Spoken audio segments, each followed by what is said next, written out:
Okay, so I'm going to start now. Good afternoon, everybody. I'm going to talk today about energy efficiency in the transportation sector, and I'm going to focus on hybrid vehicles. Okay, it's a very important subject in terms of energy demand, as you will see in a few moments. Okay, so regarding energy efficiency and energy use in the transportation sector, the problem, and you will see during the class today, that this subject is a very multi-branched subject. It's impossible for me to cover all this subject in a single class, a three hours class. So I decided to follow some branches as I'm showing you here. So hybrid cars, as I already mentioned, is one end point here in this multi-branched tree. Okay, but I'm not only going to talk about hybrid cars. Sometimes I'm going to talk about aviation fuel, for instance, which is a completely different subject compared to hybrid cars, and it belongs to another branch. So I decided to show some specific points like jet fuel and hybrid cars, and that means that sometimes I'm going back on this tree and going forward in order to change the end point, okay, of this subject, of this whole subject. So forgive me if sometimes the class appears as I'm showing you here, multi-branched. I'm going forwards and backwards, but that's a main characteristics of this area here. Okay, so just to give you a big picture, we are returning to our Sankey diagram of the energy use, and as I already mentioned, this regards the United States, but it's very representative of the world energy consumption, divided in terms of energy source and end uses of energy, and in the middle we have the carriers or vectors, as we say in Brazil. So for instance, when we talk about electricity as a specific vector, I already showed you that the most part of the electricity is generated from coal and natural gas, and this is transformed into electricity through thermal power plants. Okay, so this orange segment here corresponds to electricity, and it goes to residential applications, commercial applications, industrial, and I don't know if you managed to see a very tiny line here going to the transportation sector. And what I wanted to emphasize here is the great amount of energy that is actually lost. This gray segment here is rejected energy. This is mostly related to the efficiency, the second law of efficiency. Okay, it's impossible, as I already mentioned, not to reject some amount of energy. This is due to the second law of thermodynamics. In terms of transportation energy use, you see that electricity is a very small amount. Okay, because it basically uses liquid fuels as an energy carrier or energy vector. Okay, so basically it's petroleum, okay, that is transformed into gasoline, and we have the same problem here as in the electricity generation. You are bounded by the second law of thermodynamics, so just a small amount becomes actually exergy or useful energy. The rest is lost due to implications of the second law of thermodynamics. So we're going to look into details here. This flow from the energy source to the energy carriers or energy vectors to the application. Okay, we're going to talk about all this. And when we open, I'm going back one slide here, or actually here at the input of the transportation sector, you see all kinds of energy vectors gas, fuel, okay, diesel, gasoline, other liquids, ethanol is here, for instance, and electricity. You can see how this is divided in terms of the what we call modal, transportation modal. You see, for overseas transportation, you can use diesel engine here or other liquids. For instance, heavy oils that you burn in very big burners that you can build in a big ship, but it's not applicable in, for instance, for light road applications. Okay, so if we follow gasoline here, for instance, gasoline, you see that it basically is used for light road transportation. Okay, the numbers are here in terms of exajoules, and well, this is mostly to passenger transportation, and that is the amount lost and the amount that actually is transformed into useful energy. Okay, and why is that? Because gasoline burns on spark engines. Okay, as we say, they use the Otto thermodynamic cycle. Okay, and the problem is the flame propagation speed. If you have very big engines for a ship, for instance, you cannot use Otto cycle engines. You have to use diesel cycle engines or even other liquids here. Okay, so the characteristics of the engine that is transforming the energy content of the energy vector to useful energy or exergy, it determines somehow the type of fuel that can be used in that particular application. Okay, you see, for instance, another point here is electricity. It's basically used for rail transportations. Okay, for trains. Okay, and the amount lost here is actually virtually zero because electricity is a pure exergy. So you don't have a conversion limited by the second law of thermodynamics as we have for these types of application. Okay, so this is the big picture concerning the transformation of the primary source of energy, okay, to mechanical exergy, which is actually kinetic energy. Okay, when we talk about the transportation sector.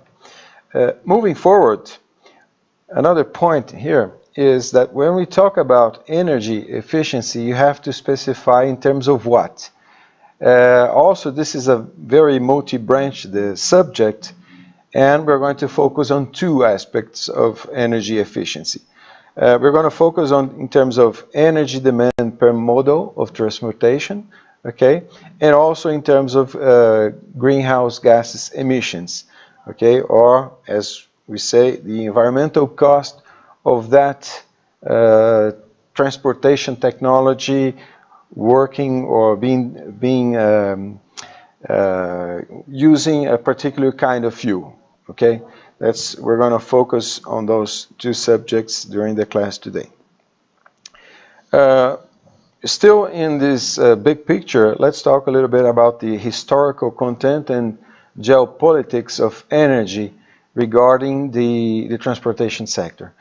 As I showed you, the amounts in terms of the amounts of fuel, okay, gasoline 38%, so this is mostly for small vehicles actually. By small I mean less than 200 HPs, horsepower, okay, so this is small. Diesel engines for bigger applications, and let's say very, very big applications you can also use. Kerosene for aviation, okay, and you have a bunch of other types of applications. And you see that when you talk about renewable energy sources, you may have some amount here, other liquids, so ethanol enters here in other liquids, and electricity, depending if this electricity is generated from a photovoltaic power plant, for instance, or from wind. Okay, so depending on on the primary source of electricity generation, you can say that a small amount of renewables are entering here. So you see that basically the whole world is running, in terms of the transport sector, with fossil fuels. So that's a very important problem. I already mentioned, okay, this in our first class, that the anticipated decline of the world's petroleum and gas production, according to Hubbert's law, have been proven premature. Okay, so we expected, I would say, 10 years ago that these fossil fuels would be very expensive today.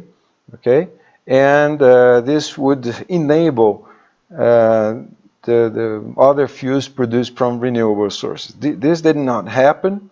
Okay, it may happen in some years, I don't know, but this is the scenario today. Another important point is that renewable energies or renewable sources compete economically and technically with fossil fuels. I'm going to talk a little bit, elaborate on this subject in a few slides, because it partially explains why renewable fuels are having a hard time displacing fossil fuels, because of this competition, economical and technical competition. Okay. Another important point is the concept that we refer to as drop-in, because in addition to competing in terms of price, biofuels must adapt to the existing infrastructure developed originally for petroleum products. Okay, so if you're producing ethanol, for instance, and you want to send a very large amount of ethanol, let's say 2,000 kilometers away, you may be thinking it would be interesting to use these pipelines for petroleum. But the problem is that these pipelines were built for petroleum products, gasoline and so on. So it's not directly applicable. You have material problems, for instance. Ethanol tends to be corrosive when you apply it to these pipelines built for gasoline, for instance. So the material, the pipeline, is not adapted for ethanol transportation. Okay? So that's one kind of problem that you have related to this drop-in concept. That is, you have to use the same infrastructure. You're not going to build an alternative infrastructure just to transport ethanol, for instance. You have to use the same infrastructure. And also fossil fuels or fossil sources will continue to be exploited with consequent intensification of CO2 and other greenhouse gas emissions. And this is because I already showed you there is a lot of, a very big amount of oil and gas as reserves, proven reserves. I mean, by proven, I mean they are viable in terms of economicity. Okay, one very interesting example is Venezuela.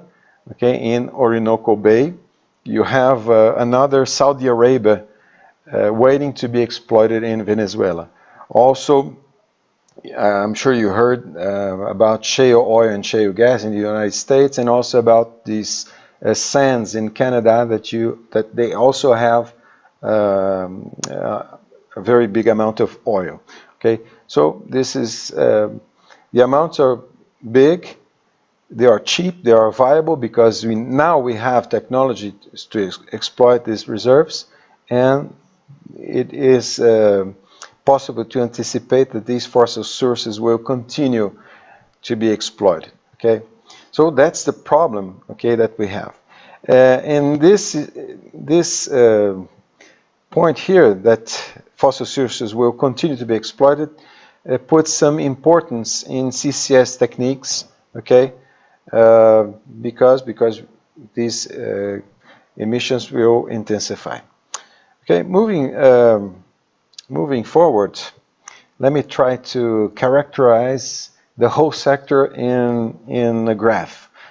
That's very very hard to do, but I'm going to try. Okay, so if we talk about what we call operation envelope, in which we are going to try to map, to characterize all these transportation models. Okay, this operation envelope we can define in terms of the energy cost and the velocity. Why? Because when you want to transport something from point A to point B, what do you want? What would be the ideal situation? You go as fast as possible, so you go to the right hand side here of this axis, and consuming the smallest amount of energy as possible. So actually in this graph you want to operate in this region here, okay? That's the best possible situation. You're going very, very fast and spending very small amounts of energy. This is the ideal situation. And this graph we're going to plot in terms of what we call normalized energy cost, okay? I'm not too sure. I think it's a passenger's car, okay, traveling at 30 meters per second. It's more or less 100 kilometers per hour, okay. This specific consumption, we're going to say that it is 1, okay. So how do we construct this graph? We go to all, we get the data sheets of cars and airplanes and all types of transportation, and we make the calculations. What's the average traveling speed? Okay, so if we're talking about a jet airplane, probably the airspeed is going to be 1,000 meters per second, the average transportation speed. And what is the consumption of this airplane, for instance? Okay, in terms of kilograms of kerosene per second. Okay, and then we divide this by our reference transportation, which has the energy cost normalized to 1. Okay, and we're going to do this in terms of freight transportation and passenger transportation. Okay, so when we do this, we get, for instance, in terms of passengers, you see jet airplanes, turbofan airplanes, well, supersonic airplanes we don't have anymore in terms of commercial airplanes. This was the Concorde, the French Concorde, and also the Russian Konkordsky. Okay, they are not operational anymore. But commercial airplane, okay, commercial transportation companies work with turbofan airplanes, so it's more. The corresponding speed is more or less 300 meters per second, okay, and the normalized energy cost is around the unitary cost, which corresponds to a bus or a car, a specific bus or car, okay. You see turboprops also, they travel a little bit slower, but they can be much more efficient in terms of energy. I think I already showed you this. Okay, a helicopter has a very high energy cost and low traveling speed compared to other airborne transportation technologies.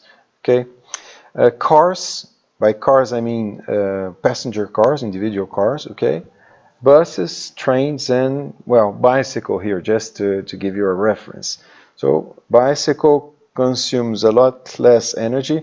Okay, an observation, this is a log scale, okay, in terms of energy. So bicycle is roughly 10 times, spends 10 times less energy, but travels much more slower. Okay, when we put transportation, freight transportation, okay, you see similar things. In general, you tend to work to the left here because you're not so concerned about speed, but you're more concerned in terms of energy because this is going to be transformed to cost, to money. Okay, so you see turbofans for transportation or freight. Okay. Road trains, this is for trucks. Okay, so buses and trucks becomes road train. Oh, here gas pipelines, oil pipelines, sorry for the Portuguese in this slide, okay?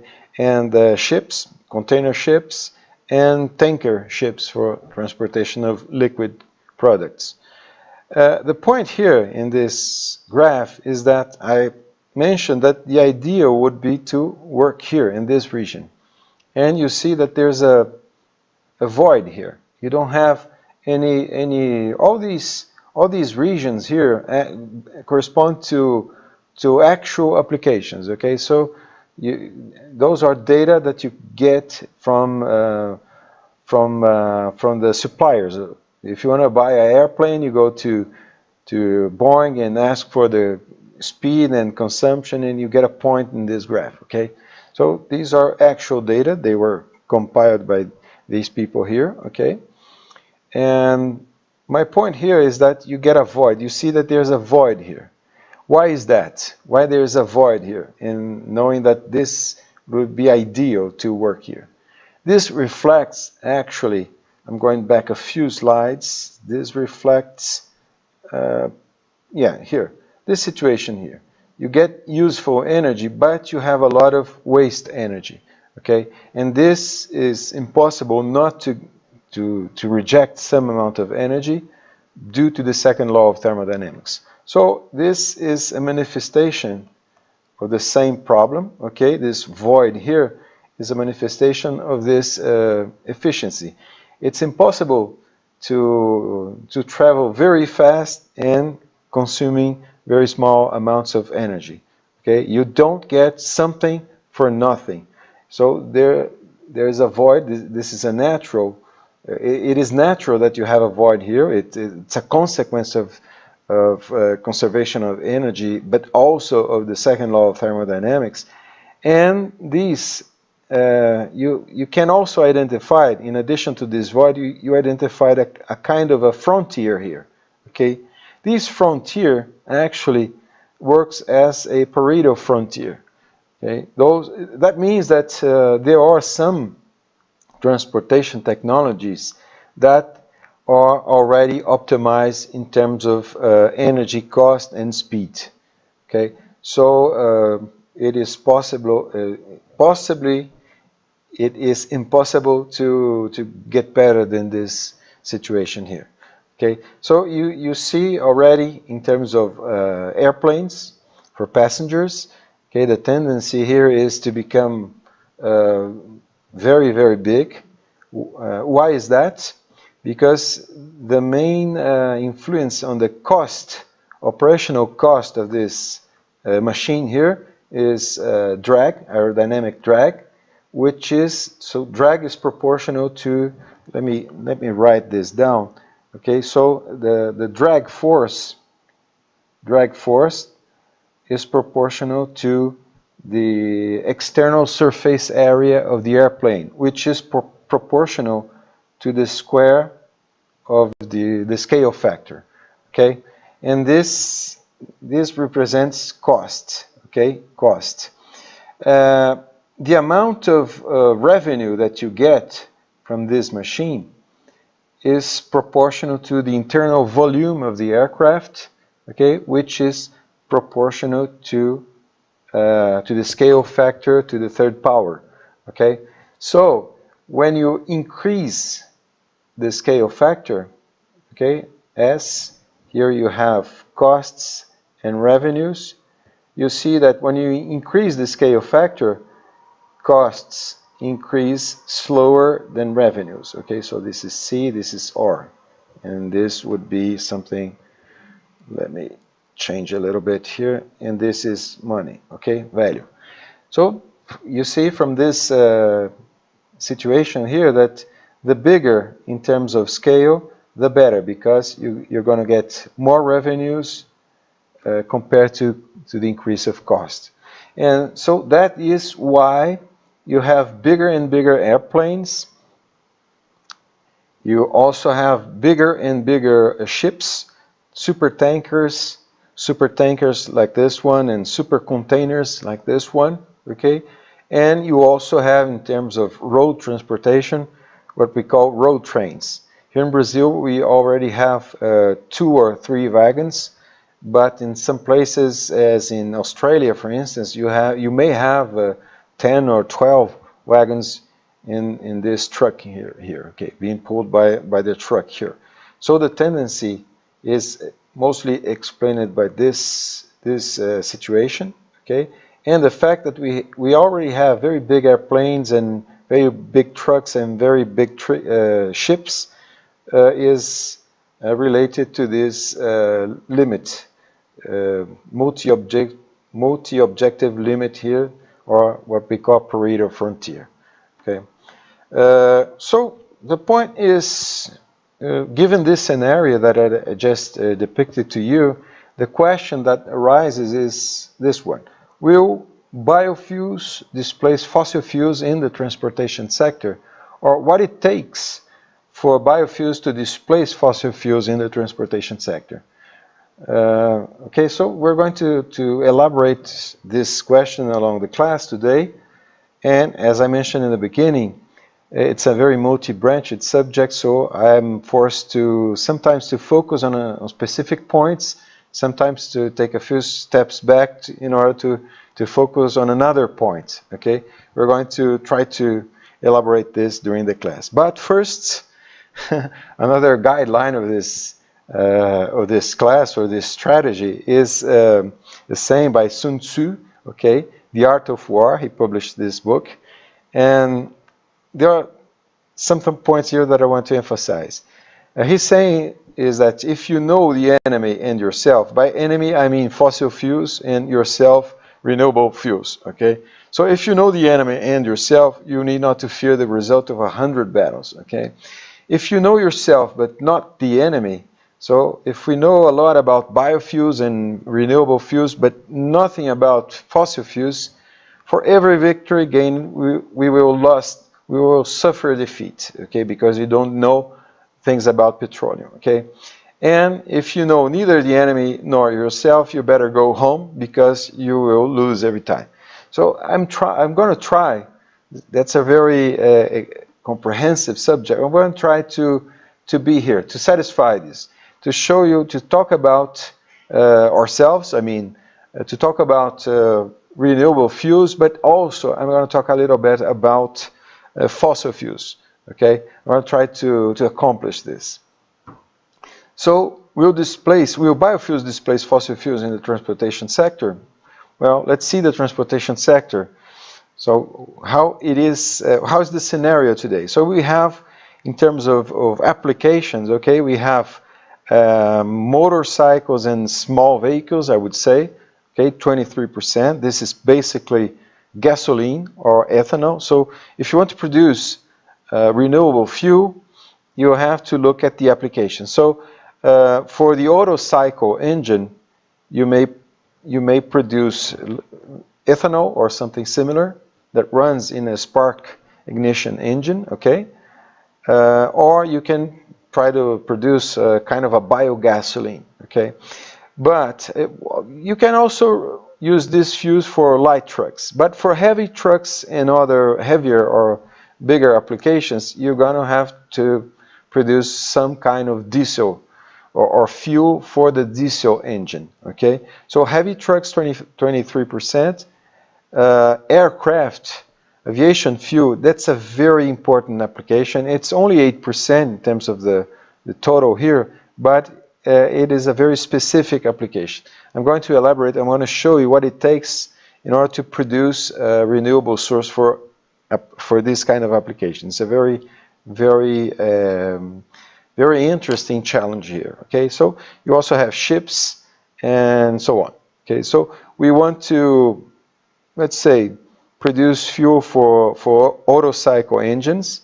So it's a very interesting possibility, okay, ethanol or biogasoline or something similar, okay, but we also need to produce diesel for bigger engines. So there are some points that I want to emphasize related to these questions. First, diesel engines, as I already mentioned, or diesel engine biofuels for high power engines greater than 1,000 horsepower, are still in the early stages of deployment.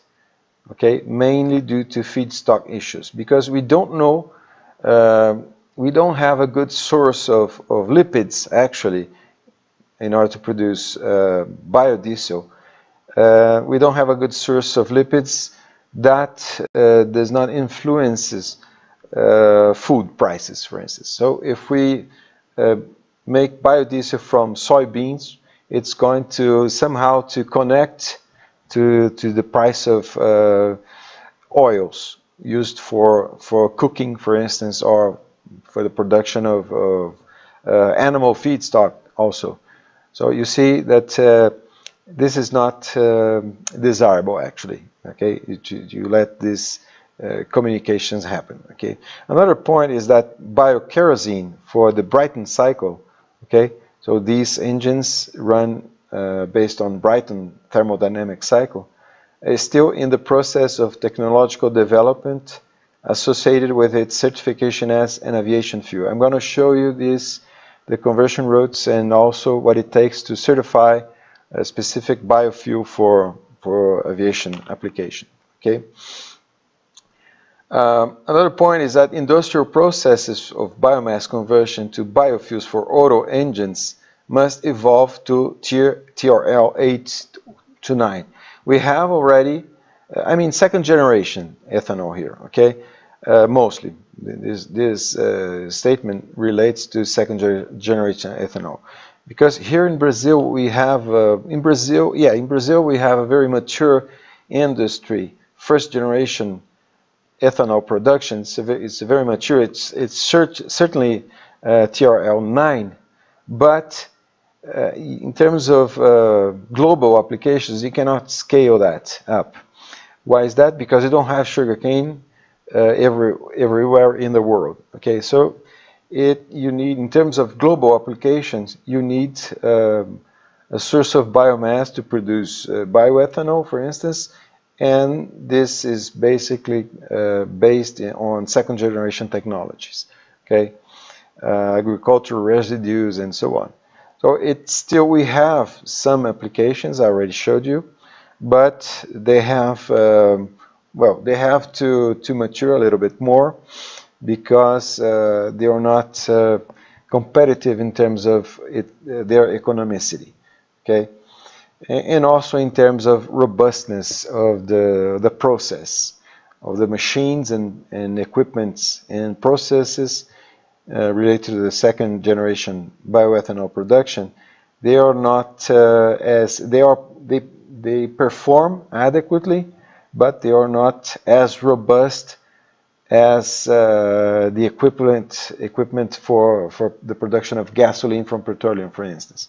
Okay, so you still have some technological development to do in this point here. Okay, and finally, the overall economicity must be improved by integrating new technologies to enable larger scale systems. So that's another point.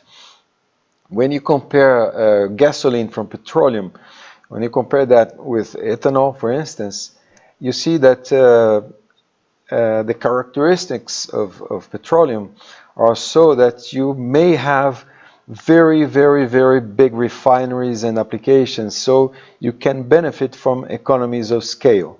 That's not what happened with ethanol, because you cannot upscale to that point, because you're limited to what we call the agro-industrial system. I already showed you this.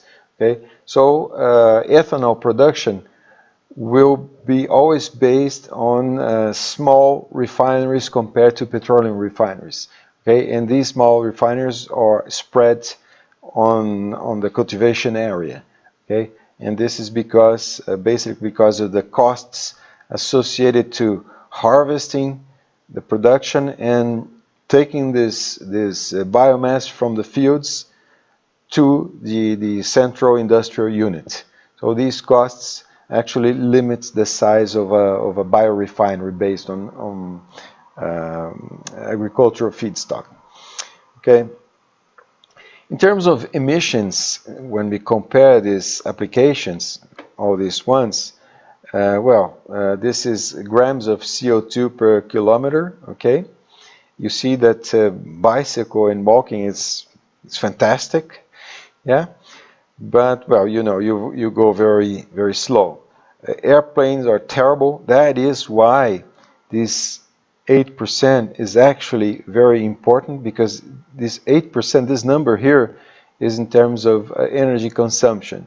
But in terms of CO2 emission, you see that, well, it's at least 4 times the second worst one, which are those small cars, okay? So this 8%, you may multiply it by 4, roughly speaking, in order to assess its importance in terms of CO2 emissions. So that is why it's very important to develop a biofuel for jets, for aviation, okay, because it's very intensive in terms of CO2 emissions. So the second worst one is cars, and then hybrid car. I'm going to talk about hybrid cars today, okay? I'm very fond of this technology because I think it combines the best in terms of internal combustion engine and the electric drive. Okay, it combines the best of these two technologies. Also trams and metros, okay, city buses and regional buses, trains and high-speed trains and so on. So you see this graph here is here just to show you two to justify what I'm going to focus further on, because I'm going to talk a little bit about this problem here, what it takes to produce and to certify an aviation fuel, okay, based on renewable feedstock. And also I'm going to talk about hybrid cars, hybrid and electric cars in terms of a substitute for these cars here, okay? These cars are obviously, they are not electric cars, they are internal combustion engine cars. So this justifies a little bit the importance of talking about aviation and also hybrid cars in a few moments, okay? Well, talking about biofuels for the aeronautical applications, first of all, I want to say that there's a very good report published by FAPESP. If you just type this title here in Google, for instance, you get the link to the PDF, so you can download this report. And there's a lot of very interesting information, okay, in this report. And most of the information that we have in the following slides come from this report here, okay. Another point that I want to emphasize is that, well, we already tested biokerosene in an airplane. This is the story of this test is very interesting. The complications associated to this test is very interesting, because you know one of these engines was running with biokerosene, and the other one was running with traditional kerosene, aviation kerosene from petroleum. Okay, and this is so because some problem happened with this engine here. You still had the other to move the plane. Okay, so the story is told here, but I want to emphasize it. And another point that I want to put right now is the drop-in related problems.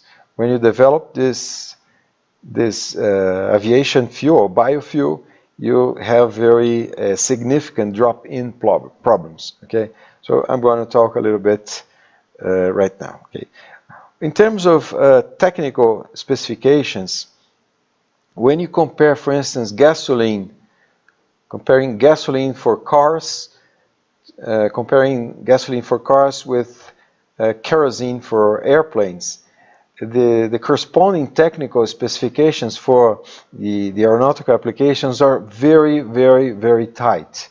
Okay, very detailed, and well, we have very severe specifications, because the applications, the environmental conditions that an airplane can encounter during its operation varies a lot. Okay, in terms of temperature, for instance, you may be at 50 degrees if you are parked in an airport in Saudi Arabia, for instance. This fuel may maybe feeling 50 degrees Celsius, and 30 minutes later at 10,000 meters high, this same fuel may be at minus 20 degrees Celsius. So the conditions are very harsh, and that is why the technical specifications are very tight. Okay? In terms of heating values, for instance, the heating value of an aviation fuel, a generic aviation fuel, must be higher than 42.8 megajoules per kilogram. This is very high. This is methane, for instance. Pure methane is something like this, the heating value. So it's a very energy-intensive fuel. Okay, so a very powerful fuel in terms of energy content. The density is also high. It's a little bit lower than water, but still very high when compared to natural gas, for instance. Okay, natural gas is roughly speaking, is 1 kilogram per cubic meter at normal conditions, and the density of a jet fuel must be close to a little bit smaller than 1,000 kilograms per meter. And why is this? Because, well, the space, one of the most valuable things in an airplane is space, volume. So you need to carry a lot of kilograms of fuel, okay, and spending very small amounts of cubic meters. So you have to have density. I mentioned natural gas, methane, okay? Methane has a very high energy content, but a very low density. So it's impossible to make an airplane, to run an airplane with methane, because the size of the reservoir would be prohibitive. Okay, so that's another point. But also, it has to have an adequate volatility. Okay, what I mentioned, the freezing point must be smaller than minus 47 degrees Celsius for this type of aviation fuel. I'm going to show you the different types. Okay, viscosity. This is a specification related to the already existing equipment. So the viscosity at minus 20 degrees must be smaller than 8 square millimeters per second. Okay, and why this is so? Because you already have pumps and pipelines in the airplane that runs with kerosene, petroleum kerosene, and well, if you want to use the same equipment, you have to comply with this specification. Okay, so this is a very typical of infrastructure, using the same infrastructure, in this case, the same fuel pump, the same pipelines, the same reservoirs, and so on. Okay. Another point, no presence of water. As I said, it's going to experience very low temperatures, so you cannot have water. It also has to be chemically stable and low corrosive potential. Okay, and this, this is relative to the existing reservoirs, okay, and infrastructure. And for more details, I would say all of these aviation fuels must comply with IATA and ASTM specifications. Okay, so those are technical specifications. I just added one here. I'm going to show you a lot more. So this is simply some examples, but the whole specifications are defined in these norms here. Okay, let's move on and see what is the process. I'm trying to condense here in one single slide all conversion routes. Sorry for the Portuguese, but it's from the FAPESP's report, so that's why it's still in Portuguese. So in this slide, I'm going to show you the possible conversion routes from the feedstock to the final aviation fuel. Okay, so I'm going to show the conversion routes and the related technologies. Also, the specification that a specific conversion route has to satisfy.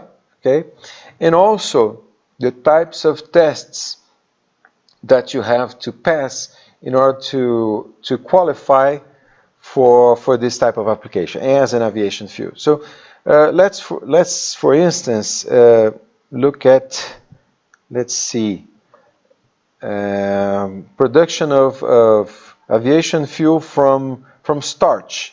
Okay, from starch. Okay, so yeah, first I forgot to mention something. We have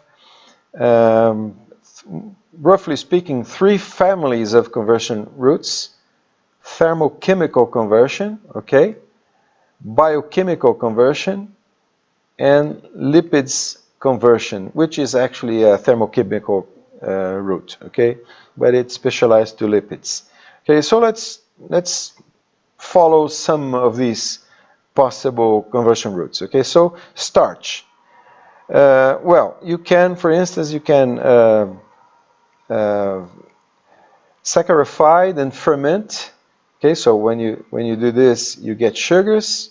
If you put a banana in the microwave oven, what you get? You get a sweeter banana because the starch content of the banana was transformed to sucrose. Okay, so that's what happens. You know that you have some kinds of pre-treatments here. They are based on microwaves. So you get starch, you get sugars by sacharifying. So and from sugars, you can ferment. Then you get ethanol. Then you dehydrate and have some, maybe, in order to remove water, as I mentioned. And the point here is that in order to transform, to qualify, you have to satisfy this standard here. Okay, so if you're working in this path here, I recommend you go to the internet and download this standard and see the requirements that you're going to have to attend, to satisfy. Okay, another example is from fibers. I think most of us are working with this stuff here. So what we have to do, we have to first we pre-treat. This is not actually a conversion route, but it's a necessary path. Okay, you can, from this material, you can, for instance, as I mentioned in one of the classes, I forgot which one, you can gasify this material in order to produce syngas, okay, CO and other compounds that you can, for instance, you can use the syngas in order to produce a kind of a kerosene for aeronautical applications. If you are in this route, you are going to have to satisfy this standard here. Okay. Another possibility, we're not talking about thermochemical mostly here, but another possibility is to pre-treat and then hydrolyze, okay, and then ferment. Then you get alcohols, okay, and so that's the norm that you have to have. Okay, so this graph here is very interesting because it shows it's complex at the first sight, but you have all possible conversion. You have a lot of important information in this graph, and I'm emphasizing these standards here because they are very tight. They define, going back one slide, they define this kind of thing. What is the heating value, and a lot of other steps that I'm going to show. Okay, the viscosity that you have to have. Okay, if you don't comply with this specification, you're not going to be able to certify as your product as an aviation fuel. You're not going to be able to sell your product to aviation companies. Okay, and when you satisfy, so suppose let us assume that you somehow arrive here in this point here. Okay, so you have an aviation fuel that is already satisfying, complying with, sorry, I'm looking for my pointer. Let us assume that you already have a fuel from algae, for instance, or from sugarcane bagasse, for instance, but somehow you manage to pass to comply with all the requirements of this standard here, okay? My point is that's not the end of the story, okay? You have to certify as an aviation fuel, and for that you have to pass a series of tests that are also defined in these standards. So the first, you have mostly 4 families of tests, okay? The first ones are specification properties. They are, for instance, you're going to measure the viscosity at different temperatures to see if you satisfy, okay, if you comply with the standard, okay. So those are lab tests, very small scale tests, okay. A second family of tests is what we call fit for purpose properties, in terms of corrosion potential, for instance. Your fuel, is it compatible with this list of materials that that it is going to be in contact with during its use in aviation fuels? Okay, so if it is, okay, you pass the test. If not, you don't pass the test. You have to go back and change probably your production process. So fit for purpose is material compatibility and other types of similar tests, okay? Then another family of tests is component suitability, okay? So you do this in test rigs. Let me cancel, someone is trying to call us here, okay? So for instance, does your aviation fuel works well with this kind of fuel pump here, okay? Okay, if it does, fantastic. If not, you have to go back and maybe change something here, okay? So you have components. You don't have to test it in an actual airplane. And finally, the engine endurance test, because these fuels will fuel this type of engines, okay, mostly turbofans, and the engines themselves must endure several types of situations, let's say like this. These situations may be, for instance, water ingestion. Okay, I'm going to show you some videos on that, but I want to explain first. Why does a jet engine must still work even if you have a lot of water, liquid water entering the engine here? Well, because it's going to fly in the rain, so it must resist to amounts of considerable amounts of water. Okay, so that's what we call endurance test. I'm going to show you some videos on that. Okay, this first one is water. Okay, so you have a series of sprinklers here. Okay, and it's going to inject water, and you see that the engine is not going to stop. Okay, before starting the movie, the video, you see that I want to emphasize one fact here. This is very expensive to be done. You're going to see how these tests are sophisticated, and so it's natural that they cost a lot. So it's very, in addition to be very difficult to qualify as an aviation fuel, it's also very expensive. Okay, so the engine is running, it starts injecting water. You see, it's a very huge amount of water, and the engine's still running. So it's very hard to an aviation engine to stop due to water ingestion. You see, it's very big amounts of water, and the engines go okay, no problem. Okay. In important point, this is a turbofan. That means that I'm going to stop the movie. Let me go a little bit further. No. Yeah, here. You see, it's a turbofan. So this external part here is just a bypass. Okay, so you don't have you only have air at this external area here. This internal area is well, it passes through the combustion chamber, turbines, and compressor.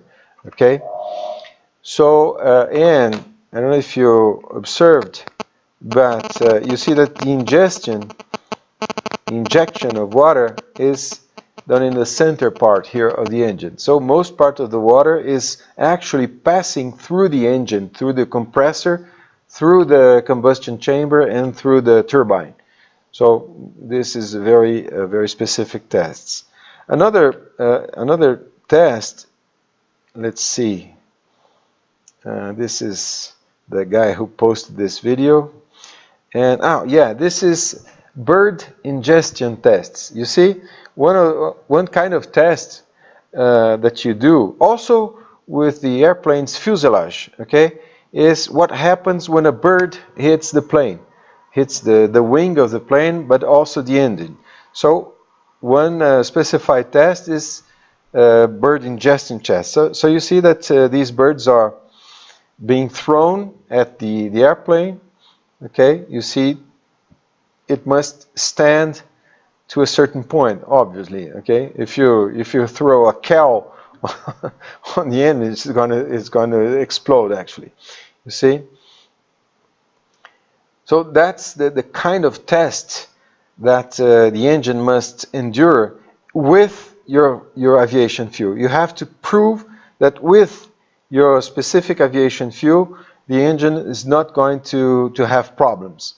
Okay, you have to perform this test, and my point is that they are very expensive. Okay, you see.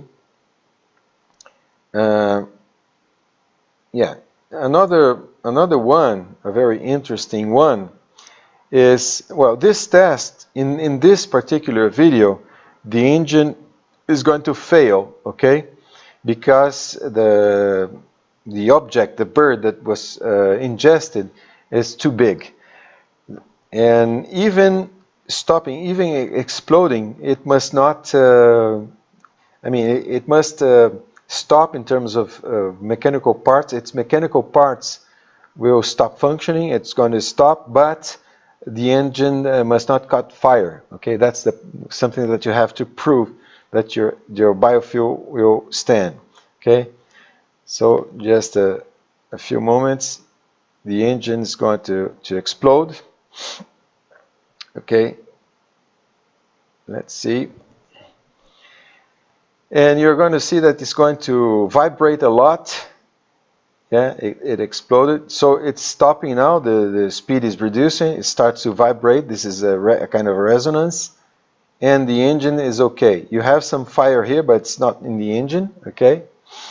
So you have to perform a lot of tests like this. And that's the point. They are very expensive. So to develop an aviation fuel, you have to pass through all of these situations here. Okay, so that's one important point. Okay. Okay. So I think yeah. And Professor, is there any possibility of blending by kerosene with kerosene from petroleum? Yeah. Yeah. From a technical point of view, yes, you can blend. The engine's going to work, but the same. Anyhow, you have to pass all those tests. Okay, you have to pass through all these tests. You have to prove that your blended fuel is able to comply with all the requirements of these standards. Okay, so blending is not does not avoid passing these tests. Okay, you can do in thermal power plants, for instance. There's a lot of blending in terms of coal and biomass, for instance. But well, the application is much more robust than an airplane, so you don't have these very tight specifications. Okay, I don't know if you asked in terms of avoiding having to pass through all these tests.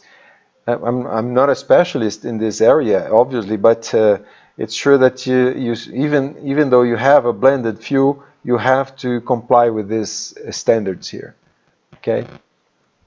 Okay, my Okay. question is, have you ever used blending in,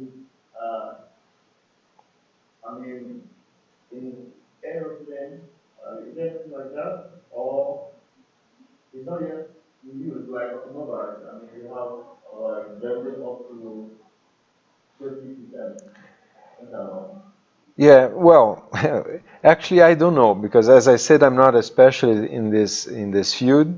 Okay, but it's very reasonable that if you blend these fuels, you're not going to have problems in terms of the engine itself. Okay, because you're blending. I don't know if I made myself clear. You're blending very similar fuels actually, because they already satisfy these specifications, for instance. Okay, so you're mixing very similar fuels. It's not like blending ethanol with gasoline as we do here in Brazil, okay, for the flex fuel cars. Okay, so they are already very similar, but you have to comply with these specifications anyhow. So you have to pass through all these tests here. Okay. Okay. Okay. So let's move on, and I wanted to. When you see the small tree here, is that I'm making a detour or focusing on a subject. So I'm going to talk. Well, we were at an end point here. We were talking about aviation fuel. Now I'm going a few steps back, and I'm going to talk again about the whole transportation sector, okay, or as I prefer to say, the energy conversion chain in the transportation sector, okay. Another way to refer to this is what they call the well-to-wheel analysis, okay. So the idea is to analyze from the sources, the well, okay, to the final application. If you're talking about a car, obviously, it's when the wheel receives the force from the road that will drive the car, for instance. So the well-to-wheel analysis. So we were at one of these endpoints. We're going back a few steps in order to take a detour and talk about hybrid cars actually. Okay, so first let's talk about this conversion chain. Okay, this conversion chain, well, you start from the sources. I just put a small oil well here just to exemplify, but this source can be sugarcane, for instance. Okay, so you have primary sources.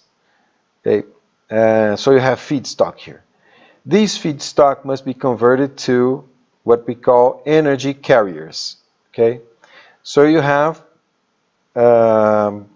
different types of efficiencies concerned here. Okay, so in order to convert some primary source to some energy carriers, for instance, in terms of electricity. So in order to convert biomass, bagasse, for instance, or straw to electricity, in order to convert bagasse to electricity, you have to have industrial efficiency. So you're talking about industrial processes. This is the same if your energy carrier or energy vector is some kind of fuel. Sorry for the Portuguese here, okay? If you're converting the source to electricity, you have to have industrial efficiency, or actually this becomes second law thermodynamic efficiency, okay, exergetic efficiency. If you're converting if you're converting this source to a liquid fuel, okay, you have what you want to have a high energy content. So you also have to have industrial efficiency. Okay, you're not burning anything as you're doing here in electricity generation, but you're transforming things. So you have, but still it is industrial efficiency in terms of processes. Okay, let's follow this path here, because electricity, you can convert a primary source, coal or biomass, you can convert to electricity, but you can also generate electricity from renewable sources, as wind or photovoltaics or waves and so on. Okay, so you have an alternative input here when you're talking about electricity. When we follow this conversion path here, okay, once you have your liquid fuel or fuel, simply fuel, okay, you want to transform that to mechanical exergy. Actually, this means a torque times a rotation of some axis, for instance. Okay, so a force times a velocity. This is a mechanical power, which we can refer to mechanical exergy. Okay, because well, you're going to use this mechanical power, okay, to transform, to move your vehicle. Okay, so you want to transform this mechanical power, torque times rotation, you want to transform this to kinetic energy. Okay, so here you have force times speed as the jet airplane. Okay, the gases are being exhausted backwards here. Okay, the reaction to the acceleration of these gases is the propulsive force here in black. Okay, so you want this force times the speed, you have this power, the propulsive power. Okay, so here transformation of mechanical exergy to kinetic exergy, you have to have an important aspect, which is propulsive efficiency. I want to talk about this. That is why I'm explaining all the conversion chain. Okay, I want to talk about propulsive efficiency. And propulsion, well, it's specific to the application.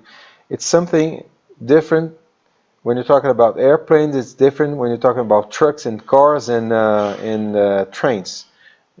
And another important, let's say, bifurcation of that multi-branched tree is what we call self-propelled vehicles. I'm talking about self-propelled vehicles. I'm not talking about trains or electric trains, because this type of applications, you don't have to carry the fuel reservoir with you. Okay, the energy comes from these wires here, and the train simply gets the energy from the wire and converts it to mechanical power and then kinetic energy. So the problem that I want to talk about is self-propelled. And for these vehicles, you have, in addition to have propulsive efficiency, you must have an efficient energy storage system. Okay, so it's another point that I want to elaborate here. Okay, and I'm going to do this starting with a question. Let's see, a clever question. How does batteries, okay, let me go back one slide. You see that you have mainly two kinds of energy carriers for the transportation sector. You have electricity, which is very good in terms of propulsion efficiency. Okay, electric motors are very efficient in terms of transforming its injected exergy to kinetic exergy. They are very efficient. Okay, but they are poor in terms of storage. I'm going to show you that. Okay, and liquid fuels are not that poor, but let's say they are poor in terms of propulsive efficiency, but they are very good energy storage system. Okay, when we say it like this, it's kind of subjective. So I want to give you a very objective idea of this comparison. Okay, so let's start with this clever question. How does batteries compare with liquid fuels in terms of energy storage? Okay, and when I think about batteries and liquid fuels in the transportation sector, I'm thinking about electric cars compared with internal combustion engine cars. Okay, so that's the point. And let's try to build the equivalent of an operation envelope as we did for the whole transportation sector. Okay, only that in this operation envelope, we want two things. We want to optimize two variables or two performance parameters. Okay, we want this energy. I'm going back one slide again. We want this energy storage system to be the smallest as possible, okay, and the lightest as possible. We want it very, very tiny and very, very light, because, well, if it's tiny, it's not going to need a lot of space in my vehicle, okay, and if it's light, it's not going we're not going to need energy to accelerate and decelerate this mass, okay, which contains or fuel, okay. So we can do this with this graph. We can plot the several technologies of energy storage in terms of its volumetric density, okay. So the more volumetric dense a system is, the smaller it can be built, okay, and also kind of a mass or massic density, okay.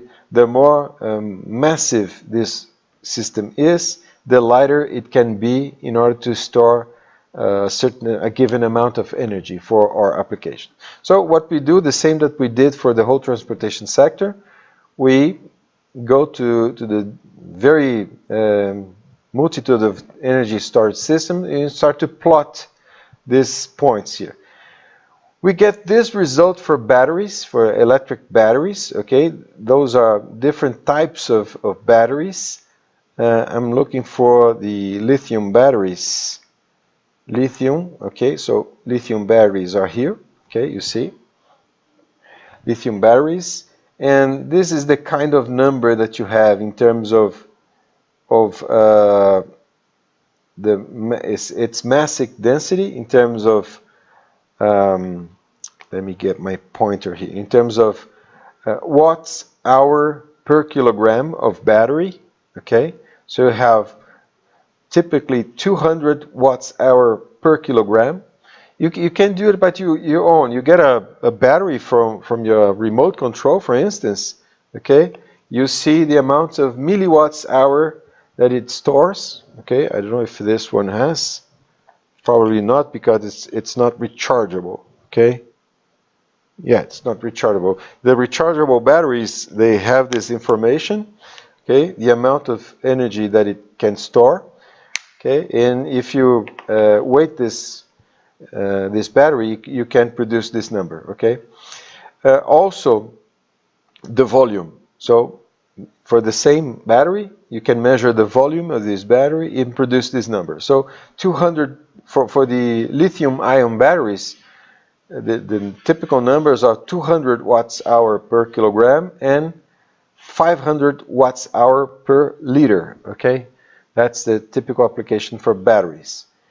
Yeah, how does these results compare with liquid fuels? So when we start plotting liquid fuels in this graph, you get this picture here.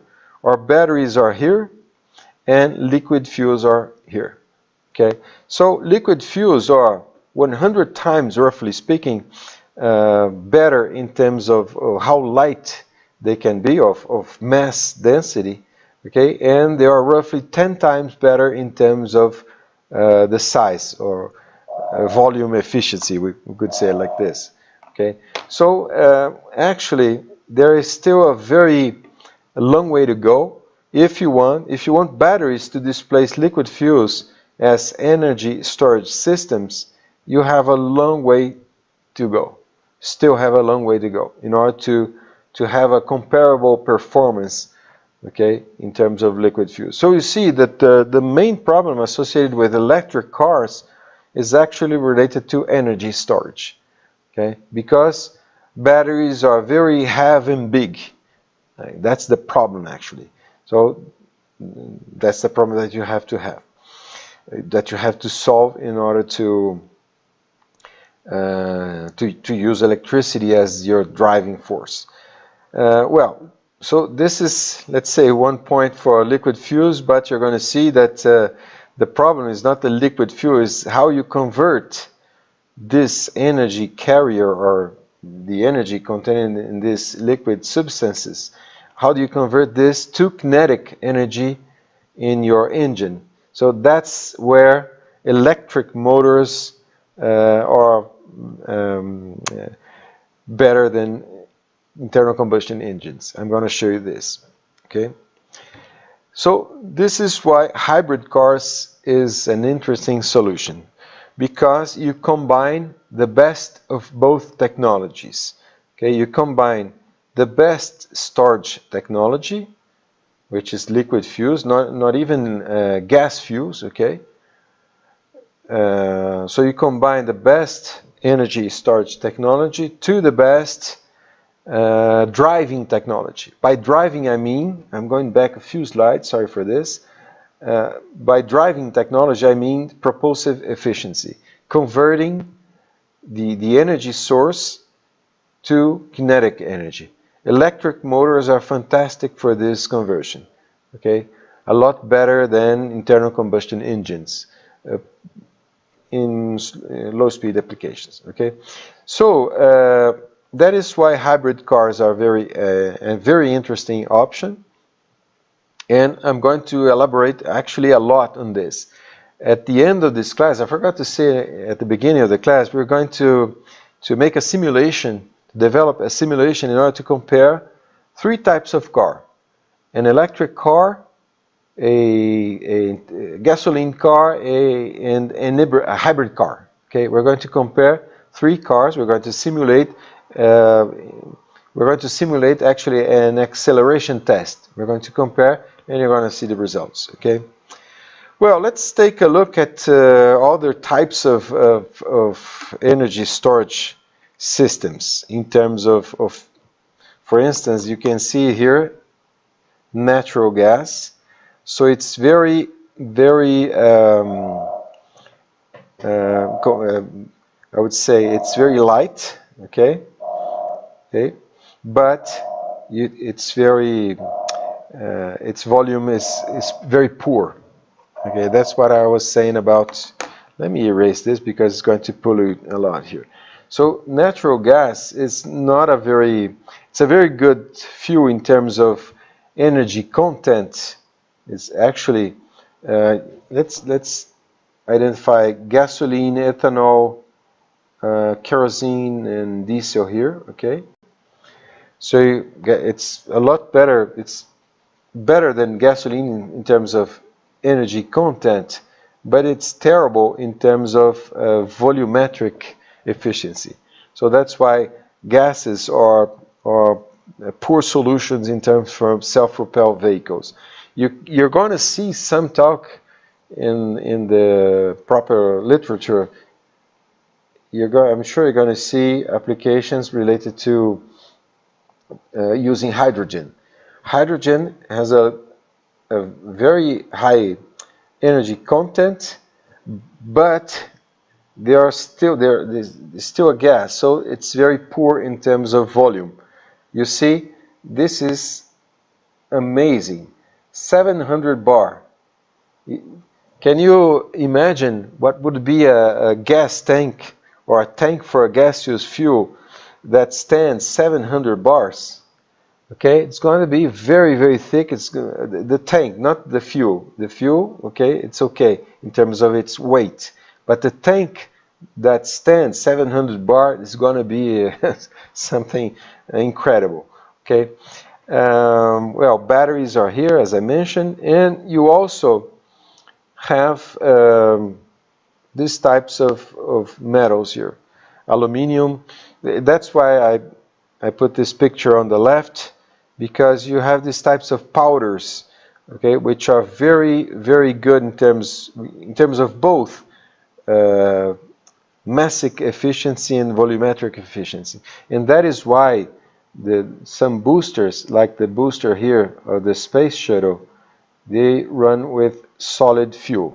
actually, okay, solid fuel, because you see they are very well, they have a good energy content comparable to gasoline, ethanol, and so on, but they are very efficient in terms of size.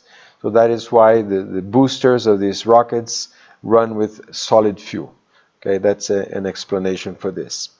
Okay, so let's move further.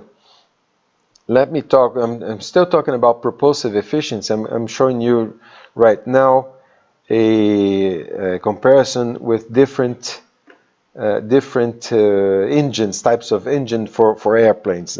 I mentioned about turboprop, turbofans, and turbojets. And so this is the propulsive efficiency in terms of its flight speed, given in function of the corresponding flight Mach number. Okay, for those of you that do not remember, the Mach number is the relation, it's the speed of the airplane compared to the speed of the sound. Okay, at that particular temperature and pressure. Okay, so Mach 1 corresponds to the speed of sound. Okay, you see here that for supersonic airplanes, the most efficient engines are turbojets. Okay, so all the energy of your fuel is transformed to kinetic energy of the exhaust gases, and the reaction of that is the propulsive force. Okay, so I have turbojets here, and this is the same type of engine here. So you accelerate the gases backwards, and the reaction to this force is the propulsive force. Okay. For slow speed applications, turboprops. Okay, so engines with a propeller. Okay, you accelerate somehow you have mechanical power here, so it's going to turn the propeller, and it's going to accelerate the air backwards. Okay, and the reaction is the same way as the propulsive force.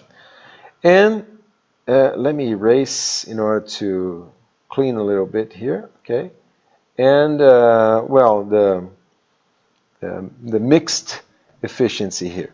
So the turbofans, which is the figure, the animated GIF on the left.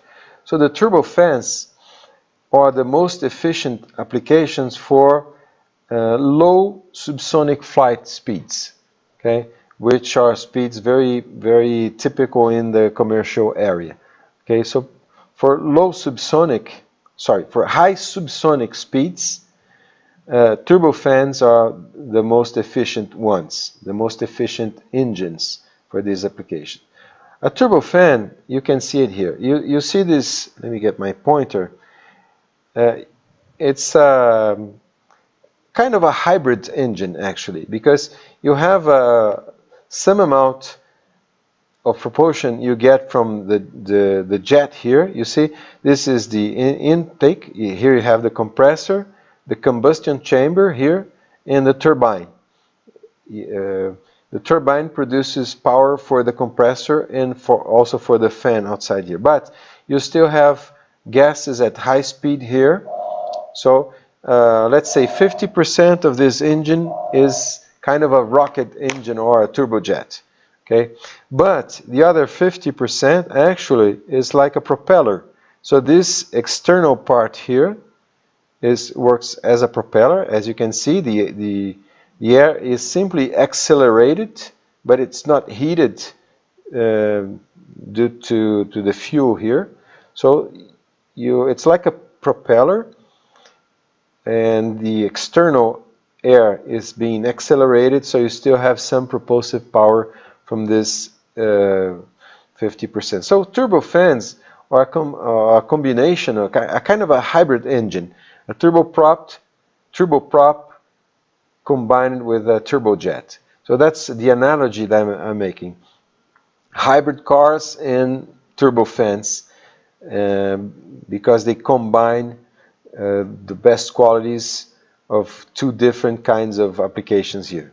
And just an observation, these numbers, the bypass ratio 1, 3, 5, and so on, is the amount of air that bypasses the engine.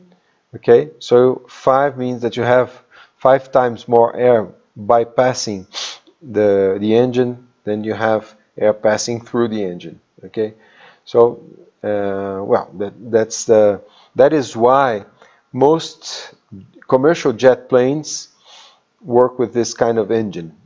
Okay, turbojets today are only for military applications. Okay, I would say. Okay, so let's move further, and so talk a little bit about vehicles.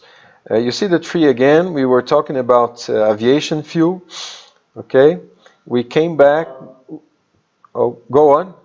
Professor, please, for jet engine, is propulsion efficiency equal to the size of the engine, or does it matter the size of the engine? No, it does, because you have aerodynamic drag associated with it. Okay, but you know, in practical terms, you can build very small engines here. Okay, because anyhow, it's going to accelerate a lot. The speeds here are very high, actually. Okay, you have I don't know if you heard the term. You have engines, what they call, I think, scramjets, ramjets, and so on. I'm not sure of these names because it's a long time I heard them. But these engines, when you look at them, I'm going to make a drawing here. When you look at how they are built, they are simply a kind of a tube, simply a tube. Okay, you don't need a compressor. Okay, you don't need a compressor as you need here. Okay, so you have a tube, you have fuel injection, then you have combustion, and you have gases being accelerated. So they are very, very simple engines, and very small engines. But as you can see here, they are very inefficient at low speed. So when you are at cruise flight mode, at Mach, for instance, Mach greater than 2, for instance, so these kind of engines work very, very fine.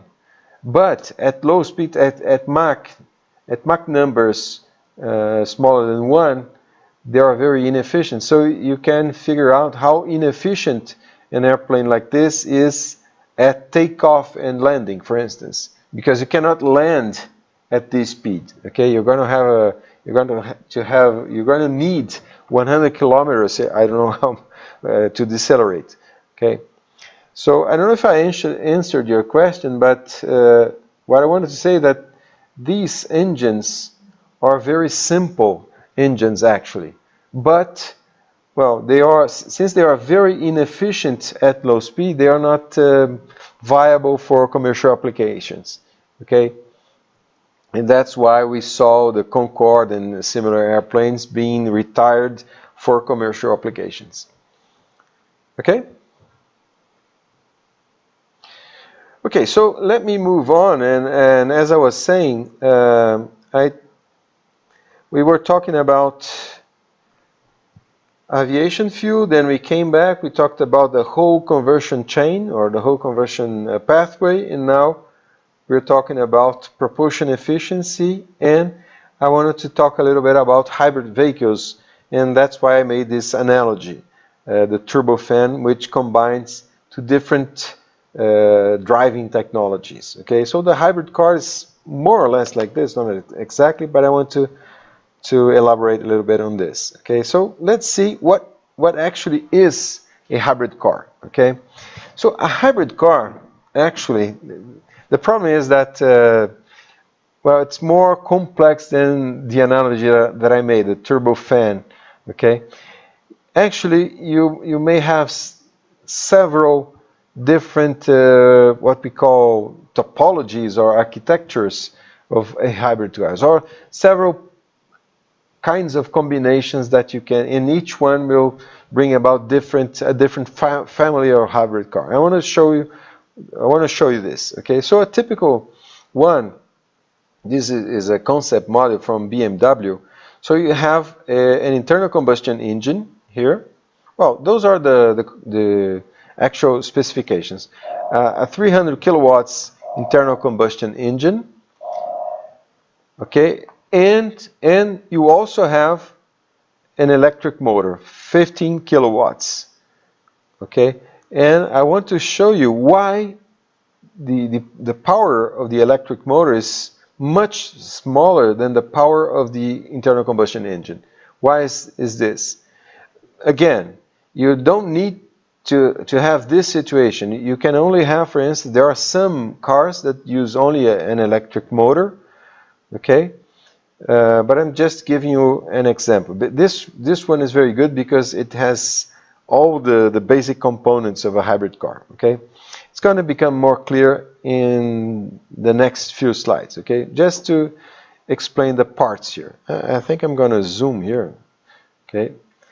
So we have the internal combustion engine, a very high power internal combustion engine, and a smaller electric motor. It's here, okay? Built in this transmission X here. It's a small power, but a very high torque. I don't know if you are used to these numbers. A typical car, probably the ones that we have ourselves, the torque, the typical torque is something like 30 to 50 Newton meters. Okay, so this one is a very high torque. So it's going to be very good at acceleration. We can already imagine this. So this car, this concept car, actually, okay, well, you can buy it, but it's too expensive for the performance. Okay, so you have two engines or two motors, an engine and an electric motor. Okay, you also have two types of storage. You have two types of energy. So you have batteries and you also have tanks for liquid fuel. Okay, so that's why it's a concept car. It's a very, it combines everything actually. So you have two motors and two energy storage system. You also have another element here, a very important one. It plays a very central role, is what we call the power split. Okay, this is a mechanical device I'm going to show. It's a kind of a gear assemblage, okay, that receives power from the electric motor and from the internal combustion engine and add these powers and sends it to the drive shaft, okay, in order to move the wheels. Okay, so this power split, it's another very important element in a hybrid car. Okay, someone is insisting in calling us. Okay, well, so this is a typical hybrid car. Well, you also have traction wheels. Every car has this kind of thing. Okay, and okay, so that's the point. Let's see in detail some of these elements. The power split actually is what we call, it's a kind of a gear assemblage, and what we call, I don't know which one of you are familiar with this kind of element, is a planetary gear system. Okay, so you have an external gear here. Okay, you have an internal assemblage and the internal X here. I think it's easier to see here. Okay, so this kind of assemblage you can use for very different applications actually, but you can have, for instance, your electric engine or your electric motor driving this external gear here or internal gear here. Okay, the internal combustion engine may be driving this one and the shaft may be connected to this gear here. Okay, so the point is it mixes, it combines the power from two different sources. Okay, So one possible configuration, knowing the parts now, two types of motors, the power split element and the energy storage systems, we can combine these elements in several different ways. Let's see some of these configurations. Okay, first, the one called serial configuration, which is a very efficient configuration in terms of, I would say it's a fantastic for urban applications. Okay, so a serial hybrid car is actually an internal. It has a fuel reservoir. It runs only with fuel, liquid fuel. Okay, well, it has a small battery, but you're going to see. So the main part of its energy stored for the application comes from the fuel reservoir. Okay, and this fuel feeds an internal combustion engine. Okay, which drives an electricity generator. Okay, and this electricity goes to, well, a small battery actually, and the electricity drives the electric motor, okay, which drives the wheels. So this serial car actually is an electric car in terms of the drive technology, okay, but uses liquid fuel as fuel reservoir, energy reservoir, okay. It's very efficient for some specific reasons here. First, it has the best storage system, which is a liquid fuel, okay, and also it uses a small stationary combustion engine, because this engine here is not going to be used to drive the wheels. It's used only to drive the electricity generator. So you don't need a big engine, you need a small engine, and by stationary, I mean not that's going to stay in place, but it's going to work at a constant rotation speed. Okay, so RPMs here, the RPMs of this internal combustion engine is constant. And so knowing that it's stationary in terms of its rotation speed, it means that you can tune, you can optimize your internal combustion engine for that particular speed. Okay, so this speed here has nothing to do with the speed of the car. Okay, it's simply nominal speed for which the internal combustion engine is optimized. Okay, I'm going back 2 slides. In this case, or in the case of a typical internal combustion engine car, the internal combustion engine has to work at very different kinds of speeds. When you are at home parking your car, you are at very low speed. When you are traveling on a road, okay, it's asking me to put my cell phone in airplane mode, so I'm gonna comply. Okay, sorry, just a moment here.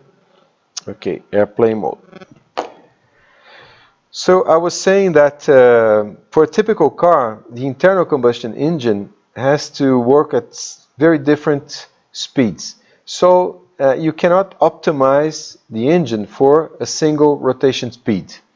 Okay, and you pay in terms of efficiency. So it can perform at very different speeds, but it's not going to be as efficient as it can be a stationary combustion engine. Okay, so this kind of engine, stationary combustion engines, are actually used in generators. Okay, so you have the most efficient storage system. You also have the most efficient internal combustion engine for that application, which is a stationary combustion engine, and you also have the best drive system, which is an electric motor. I didn't explain why the electric motor is the best drive system. I'm going to show you, I'm going to explain in a few moments. But I can already say something right now. For instance, when you're braking, if you want to reduce speed, you can do two things. You can, well, step on the brakes, okay, it's going to produce drag here, okay, but there's another thing that you can do. You can use the electric motor, you can transform this electric motor into an electricity generator, okay. So instead of the motor driving the wheel, okay, it's the wheel that is driving, not the motor, but the electricity generator, and the electricity generator, the electricity generated during brakings can be stored in this electrochemical battery. So you recover the energy when you reduce, when you want to reduce the speed. Okay, so this is a very important aspect for urban applications. Okay, in average, 13% of all energy spent by a car is during brakings. Okay, and this amount can be recovered with this configuration here. Okay, so what we call the serial configurations is very efficient in terms of energy use and also size, and I would say also price. Okay, but the electric motor is not that good at very high speeds. I'm going to show you this. Okay, let's move on. Another possibility is what we call the parallel configuration. Okay, so a parallel configuration will need a power split, as I was saying. Okay, so you have two cars actually. You have an internal combustion engine car. Okay, it uses a fuel reservoir and internal combustion engine, and you also have a battery and the electric motor / generator, because as I mentioned, you can through the generator you can recover the energy when you want to reduce speed. Okay, so in this configuration, the power split combines, okay, the mechanical power coming from the internal combustion engine combines this power to the power coming from the electric motor. Okay, so it adds these two powers and sends it to the wheels in order to move the car. Okay, and also you can see the electric motor can work also as a generator. That's the situation when the mechanical power comes from the wheels and goes to the generator and becomes electricity stored in the battery. Okay, so this is actually the car that I showed you, the BMW car, okay, in the previous slides. And well, in this situation, you have actually two cars being combined through this power split. Okay, this is a very interesting configuration for performance, because you can extract the best performance, or you can use the internal combustion engine at its best performance situation, and likewise for the electric motor, simply by changing the logics behind the power split. And that's exactly what we are going to simulate. Okay, we're going to build a spreadsheet and make the calculation in order to simulate these different technologies. Okay, yeah. So let me try to become a little bit more technical right now, because we want to make the simulations. Okay, I mentioned that the electric motor is not very good at high speed, but it's very, very good at low speed. Let me explain why, and also why the internal combustion engine is poor at low speed, okay, but it's quite good at high speeds. Okay, let me show you. This is related to the power curves of these engines. Okay, these curves are characteristics of both the electric and the internal combustion engine. This is for the electric motor. So you have torque here. Torque is in terms of force times the distance, or a torque times the radius, okay? So you have torque here and the rotation speed of the engine, okay? This is a typical curve of an electric motor, okay? The most remarkable feature here is that at zero rotation, you have a finite torque and actually close to the maximum torque, okay? What does this means in terms of performance? For instance, when you're stopped at the red light, for instance, so the rotation is zero, okay? The rotation is zero. When you want to accelerate, you simply, well, you inject the electricity, it's going to produce a torque that's going to be transformed to a propulsive force. So you start accelerating your car at almost the maximum possible force. Okay, so it's very good at accelerating. Okay, and why is this possible? Because in order to have torque, in order to have force, what do you need to have in the electric motor is the corresponding magnetic field. Okay, and to have this magnetic field, you have to have electric current, okay, through the coils of the electric motor. So no problem. This you don't need to have speed in order to have electricity in the coils of the motor. Okay, so that is why you may have torque at zero rotation speed of the motor, because you simply assure that you have electricity running through the coils.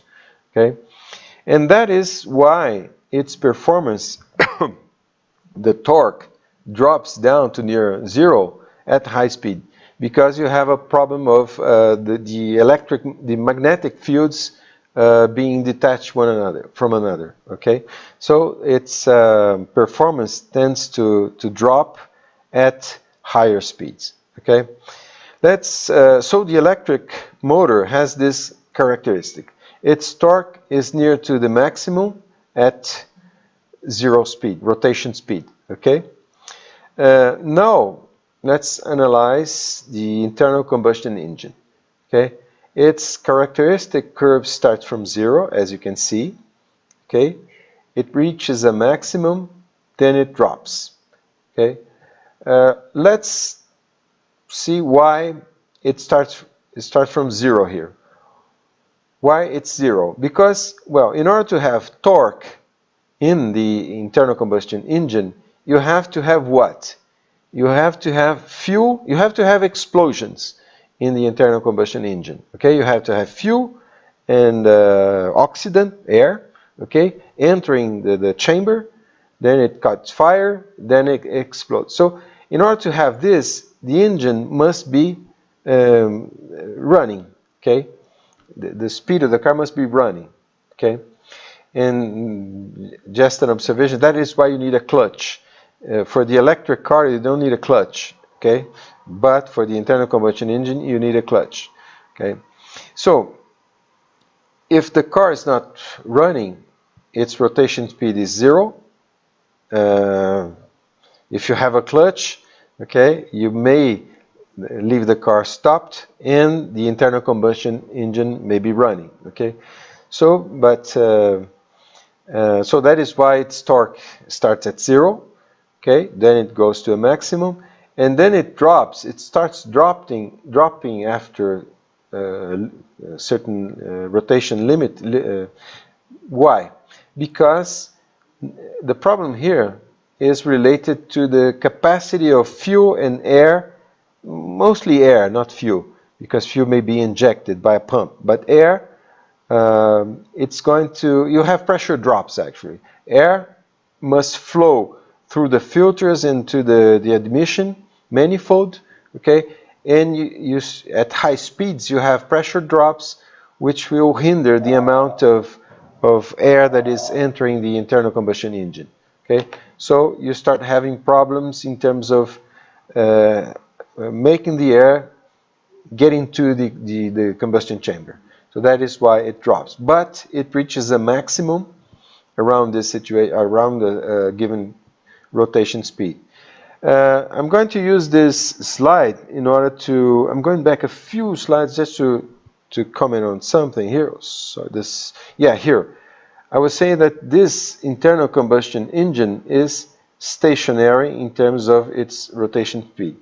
When we compare this graph here, you see that its maximum power torque in this case, it's not a peaked curve, okay?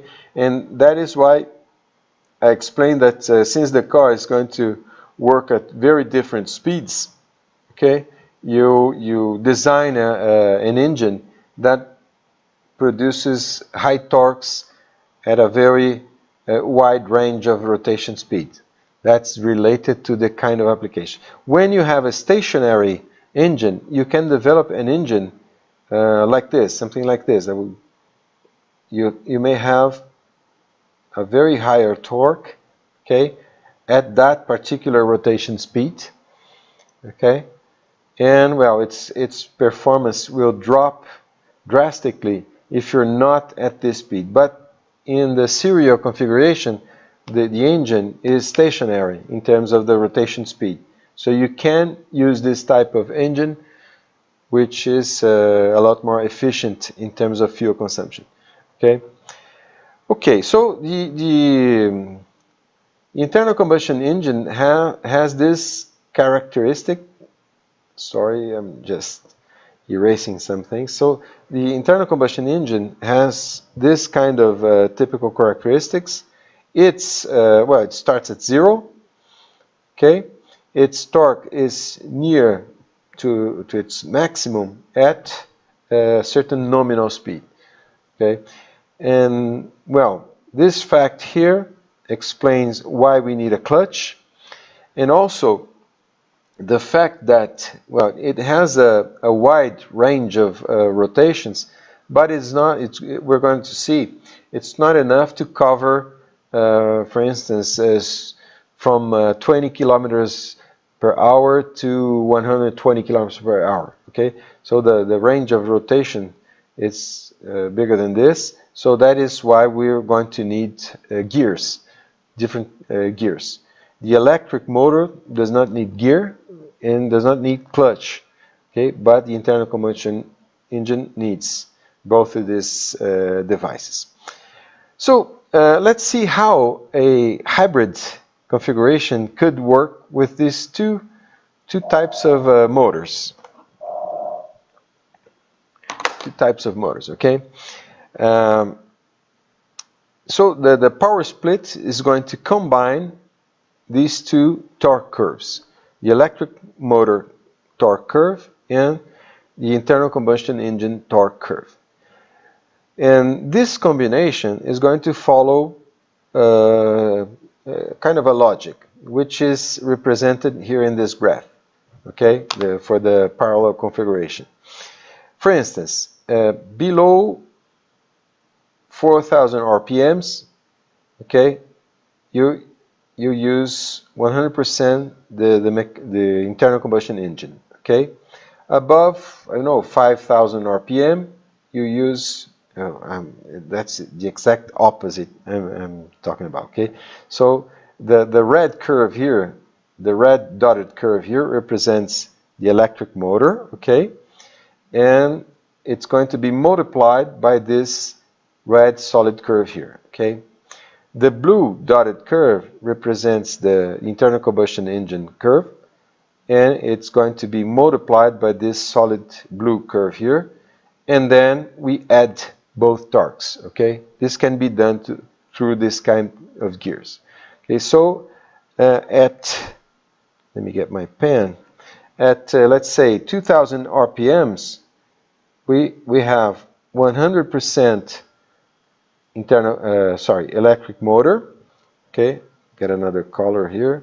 At let's say 6,000 RPM, we have 100% the internal combustion engine, okay, and at 4,000 RPM, we have 50-50. Let's say that we have, let me get another color here, green, for instance. At 4,000 RPM, we have 50% coming from the electric motor and 50% coming from the internal combustion engine. Okay, so that is exactly what the power split does. Okay, just another last example. At let's say 4,500 RPMs, we get 75-25%. Okay, that's the idea. And okay, so we have different kinds of logics to make this combination. But we're going to use this one, this very simple and obvious one. When we do the calculations, and I'm going to show you that these curves here are actual curves from actual engines, okay, in electric motor. And when you combine these curves, you get this curve here. And the point is that you have the best qualities of both. You see that you have high torque at low speeds, okay, and you have a very high torque, okay, at very high speeds, okay, because, let me, do not disturb, let me try this option here, okay. So the resulting curve, the red curve here, combines the best qualities of both engines, okay. So we expect to have a very good acceleration if we're going to test this car, and it should have a very good performance at high speed because the torque here is still high at high speeds, and this is because it's coming from the most of the torque is coming from the internal combustion engine. Okay, so we're going to simulate this, okay, in order to try to answer this question. Which is the best power transmission system? Okay, let's try to answer this question. And again, we see the multi-branched tree. So again, I'm coming back a few steps in order to, because I already described the hybrid cars, but now I want to compare different technologies for different kinds of applications. Okay, so let's see. When you say better, we should specify better in terms of what? Okay, we can talk about energy and emission efficiency. Okay, so I would say the electric car is the best one, provided that the electricity is not being generated from a fossil source. Okay, so if you use wind or photovoltaic or even, roughly speaking, nuclear power, it's not exactly renewable, but the amounts are very, very significant, so to be compared to a renewable source. So if the electricity is not being produced from fossil resources, okay, so the electric car is the most efficient one. Okay, its electric motor is optimized for drive and also braking, as I mentioned. Okay, in this configuration, electrochemical storage is inefficient and problematical, also because for these batteries you need special types of metals and ions and so on, and you may end up with a similar problem, okay, in terms of where are you going to get lithium for all batteries of all cars in the world, okay, so you may have a different kind of problem. If you're talking about, still talking about emissions and energy efficiency, the hybrid cars are, I would say, a better choice because it avoids the problem of having huge batteries. Okay, this serial configuration has a small battery. Okay, so it is actually liquid fuel. It uses actually liquid fuel. Okay, so it combines the best storage technology, provided the fuel is not produced from a fossil source. Sorry, a fossil source. Okay, so if you produce from bioethanol, for instance, you don't have problems with emissions. Okay, And since it is a serial configuration, this battery may be very small, so you don't need significant amounts of weight and volume of battery for this application.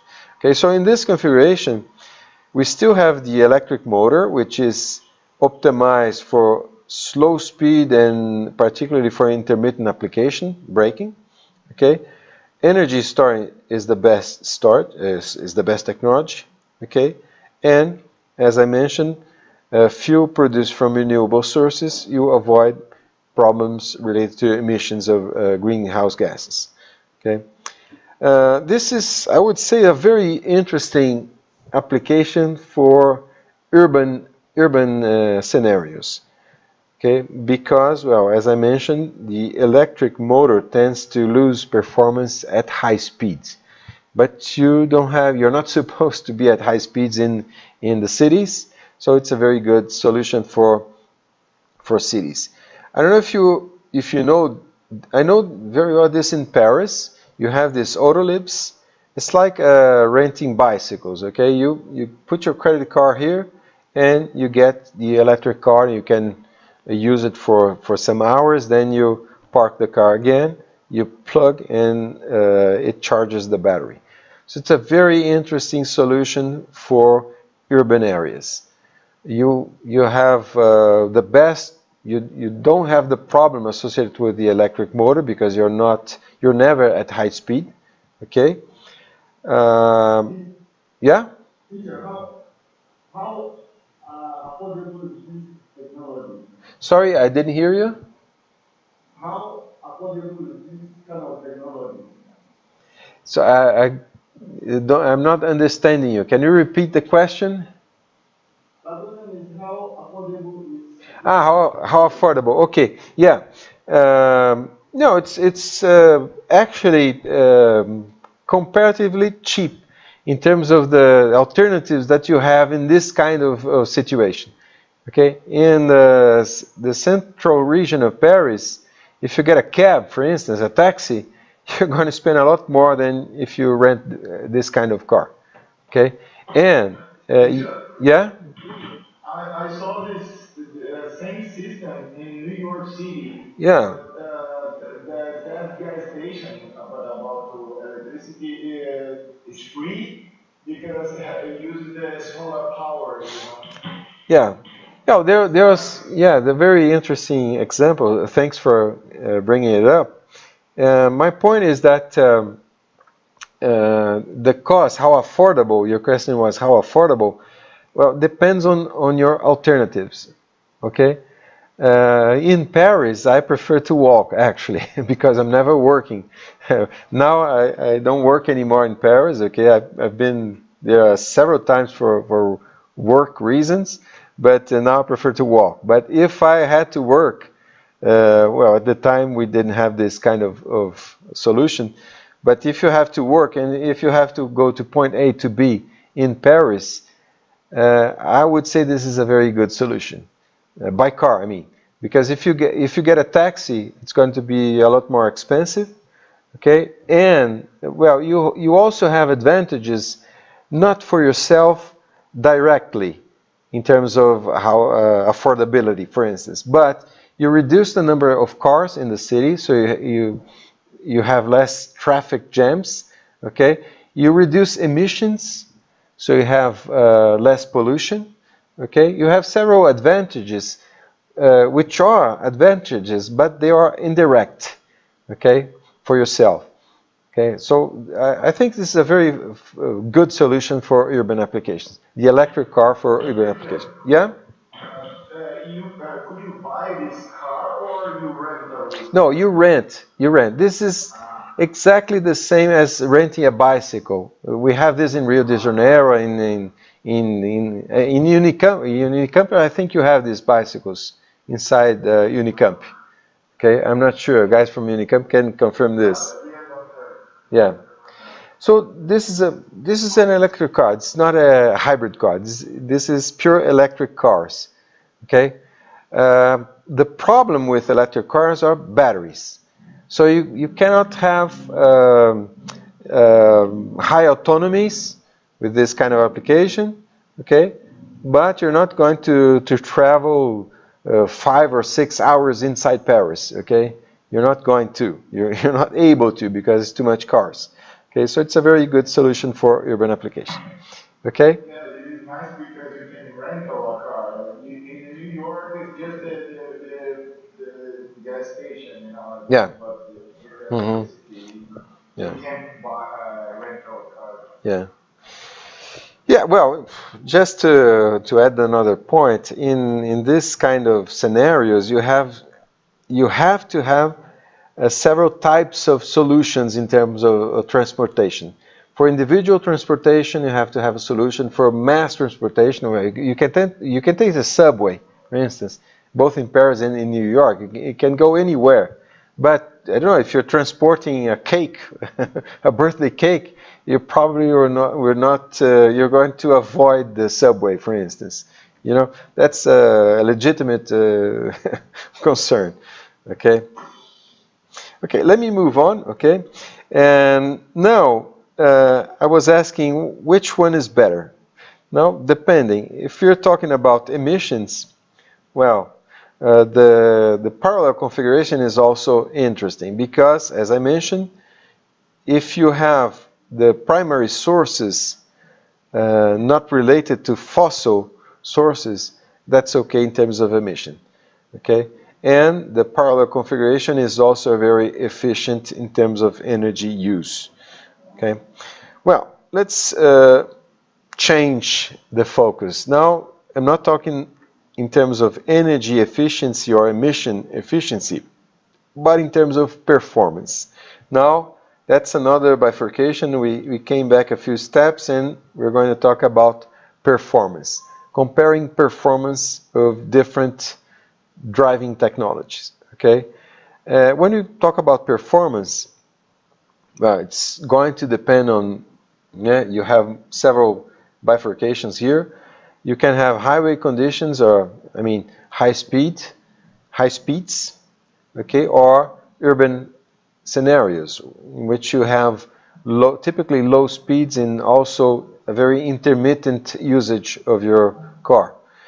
Well, you may thinking think related to performance. You may think in terms of maximum speed, acceleration, if you are competing, for instance, yeah, for a competition.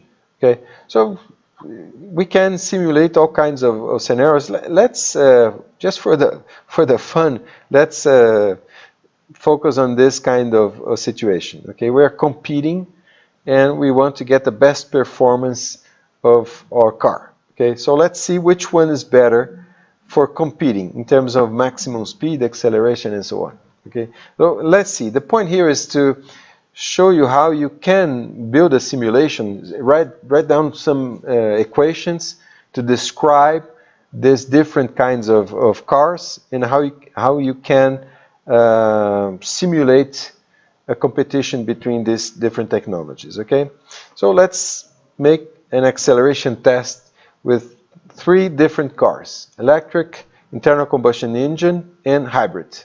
Okay, let's do this. So the idea is to compare these 3 cars: hybrid, electric, and internal combustion. And this competition is actually an acceleration test. So we accelerate from 0 to 100 kilometers per hour. Okay, and we're going to see the maximum, which one performs better in this kind of tests. Okay.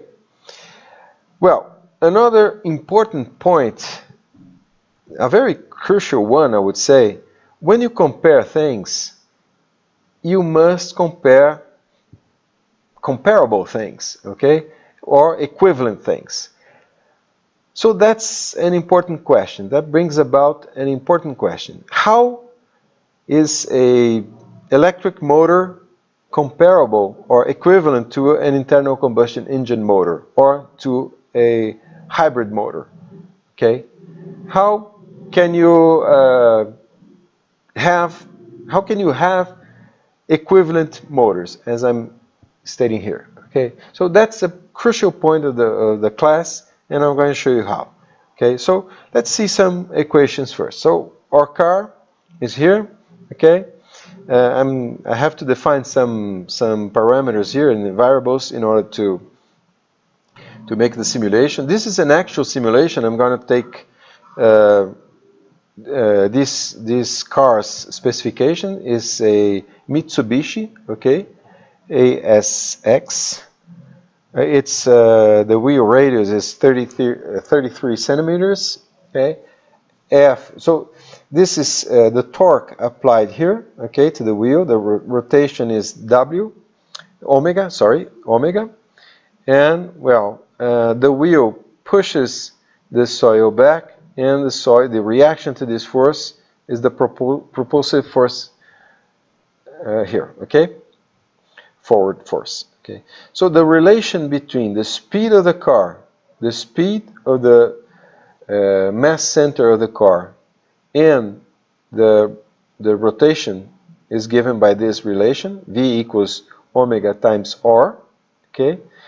And well, depending on the gear that you are at, okay, the transmission relation, so you may have different transmission relations. I'm going to show a better sketch of this in a few moments. Okay, so this is one first equation, working equation. Okay, and as I mentioned, we're going to use actual data for this simulation, so that our simulation is the most realistic as possible. So you can go to the supplier's website and download this specification. So I took this one. So that's this is the model that we're going to simulate. That's the transmission relation, first gear, second gear, and so on. Okay, and that's the internal combustion engine power and torque curve. Okay, we're going to, this is the starting point, an actual internal combustion car. Okay, that's the maximum power and maximum torque. Okay, so we have all this data, and now we're going to virtually build an equivalent electric car and an equivalent hybrid car, and compare those three cars. Okay, so when we have that's the curve, okay, the actual curve of the internal combustion engine motor, and that's the transmission relation. So well, let's just follow here. The engine is turning at omega, that's the engine rotation, or the engine's shaft rotation. Okay, you have gears here, so you have a multiplication or demultiplication. Okay, so you have the cardan's rotation, which becomes rotation to the wheel. Okay, so you have several gear relations actually here. Okay, and this is summarized in this parameter here, A. Okay, so A actually, which is the relation of the engine's rotation to the wheel rotation, okay, and it's defined as the differential relation, which is here. Okay, you have a relation because you have gears. Okay, so you have a relation here which is fixed. Actually, you don't change this, but you can change gears. Okay, so in first gear you have this relation. That's the relation with between omega and the speed of the vehicle. Okay, here first gear, second gear, and so on. Okay, so the point is, our engine is always between 0 and 7,000 RPM. Okay, the engine, that's the whole interval of rotation speeds of the engine, between 0 and 700. Okay, the speed of the vehicle will depend on the gear. Okay, so if you are first gear at 7,000 RPM, okay, you are at 50 kilometers an hour. And those are actual data from that particular car. Okay, at second gear you are at 100 kilometers an hour, and so on. Okay, so that's the geometric transmission relation. Okay. Okay, so let's move on. Let's look at the torque curve now. Okay, when you now the graph, it's not well, the engine, as I said, going back one slide, is always between 0 and 7,000. Okay, 0 and 7,000. Okay, the torque curve will depend on the gear. Okay, so first gear, that's the torque curve. Okay, you see that beyond a certain rotation, it's better to change gear. Okay, let me zoom on this graph because it's interesting. So let's simulate. I know all of you have experience with cars. Okay, so when you start accelerating, you put the first gear. Okay, and beyond a certain speed, you feel that it's better to change gear to the second gear. Why is that? Because you feel that the torque is coming down, and if you change gear, you're going to follow this orange curve here. Okay, so you still have torque. When you change gear, the rotation of the engine slows or diminishes, then you can have a better can work under a better rotation. Okay, so that's what happens when you change gear. When you change gear at the proper moment, so you start at first gear, okay, change to the second gear, third, fourth, and fifth. Okay, so the resulting curve, if you change gears at the proper moment, that's an automatic car does exactly this. Okay, so the resulting torque in terms of the speed of the car, not the rotation of the engine, okay? The speed of the car is this red curve here. Okay, so that's the torque curve, and that's why, the end speed will depend also on aerodynamic drag and so on, but this is a simple geometric relation. Okay, it's going to drop because you don't have gears anymore to change. Okay, so that's it. Yeah, okay, so let's first try to characterize the torque curve of the internal combustion engine. It's written electric, but yeah, we want to build an electric motor that has an equivalent torque curve. But we know that an electric motor will, for instance, start not at 0, but at near the maximum torque. Okay, so our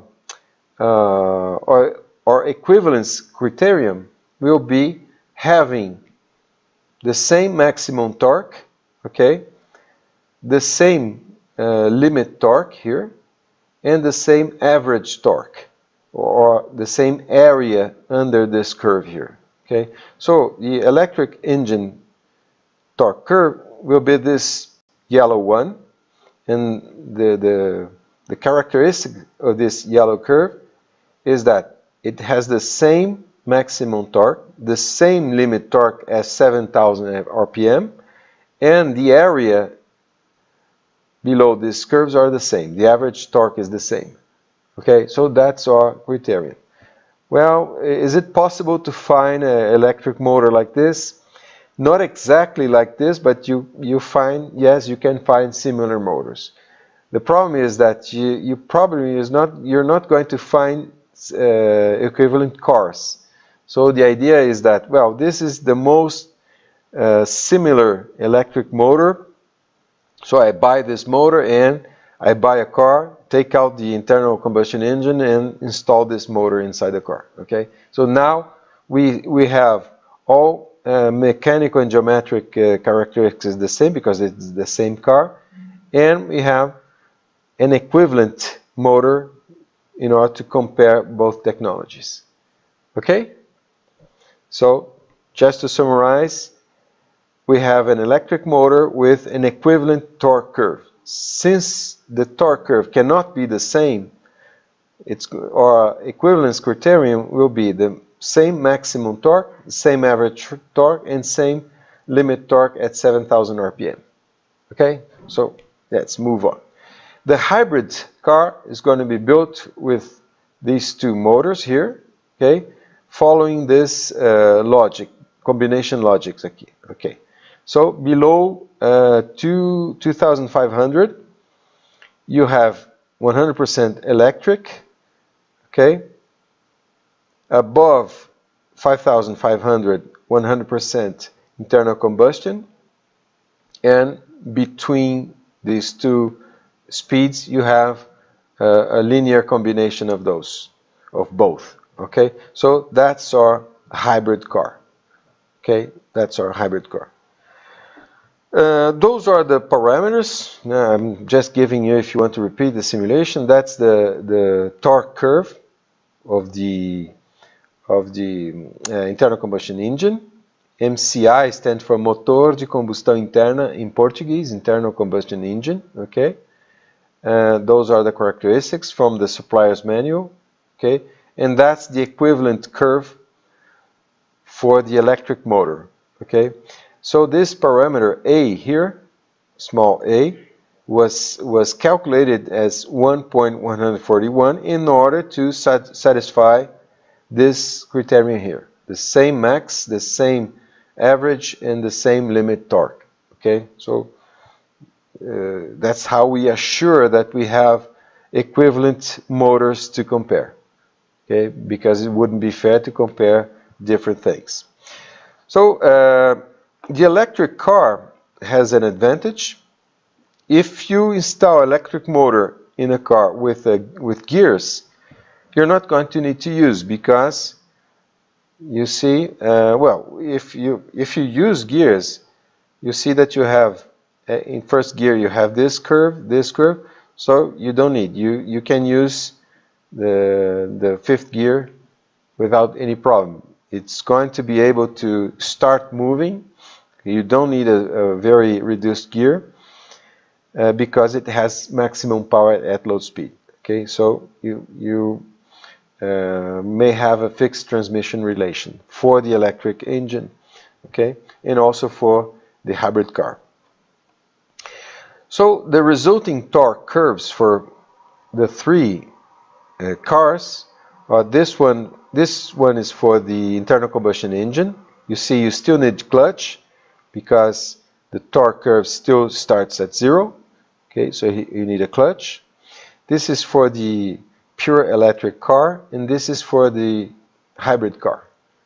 And just an observation, the configuration is the parallel one, okay, so we combine both torques from the electric motor and from the internal combustion engine motor, okay. So some kinematic equations now, okay, differential equations for our movement.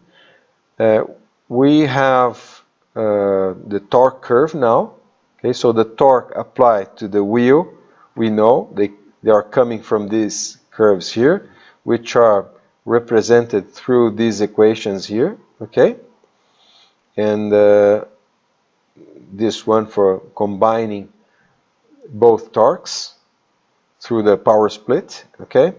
So this is the torque curve, this is the transmission relation, which will change for the internal combustion engine car, okay. So a torque times the radius is the force here, okay, applied to the car, and this is equal to what? Second law of Newton, okay. Mass times acceleration, dv dt, plus the drag force of the car, okay, resulting from the aerodynamic drag, okay. And we model this drag force through this Cx coefficient, which is also given, I don't know if we go back, if we go back to this data sheet, somewhere here you can find the Cx. I don't know if it's here. Yeah, I'm not recognizing, but anyway, that is also given by the supplier, okay, 0.33, okay. So S is what we call wet area, or the frontal area of the car, or projected area of the car. Rho is the density of the air, okay, and V squared divided by 2 is proportional to the kinetic energy. So this equation is a very simple. That's F, okay. Let me write this equation down. So here we have F, which is this force here, F, equals to drag force, Fd, and we could say an inertia force, okay? The force necessary to accelerate at this rate here, okay?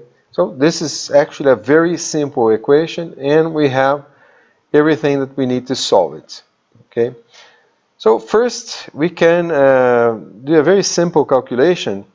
What is the maximum speed attained by these cars? For this, since the maximum speed, you don't have acceleration anymore, okay? The maximum speed occurs when the driving force equals the drag force, okay? So you don't have acceleration anymore, so this becomes 0. And this, you can see this, you can solve this directly from the equation, but you can solve this also looking at the graph. So this is the force curve, okay? You simply multiply by A divided by R, okay?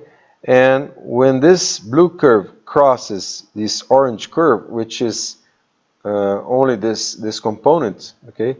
This orange curve is this component, and V is here, okay? So when these two curves crosses, you get the maximum speed. So the electric car, the internal combustion engine car, the maximum speed is 207 kilometers per hour. The electric motor, 184. You see it's slower because the torque drops drastically, okay? Also, that's for the hybrid car, 208, okay? So that's the maximum speed. What I want to show now is to calculate the acceleration from 0 to 100. The acceleration time required, or the time required to accelerate from 0 to 100. Okay, so we have to solve this differential equation. We can do this through finite differences. So if we define a partition of time and velocity, okay, you see the point here is that this speed here, this derivative here is approximated by delta V, delta T. Okay, so you are able to calculate the next speed, or the speed at time k plus 1, okay, by isolating this term here, and you get this equation. So you start by setting V0, which is going to be 0 because it's starting from 0, okay? Then you calculate V1 and so on, okay? We can do this in very simple manner. Before showing you the results, before discussing the results, I did this in a spreadsheet, as you can see here.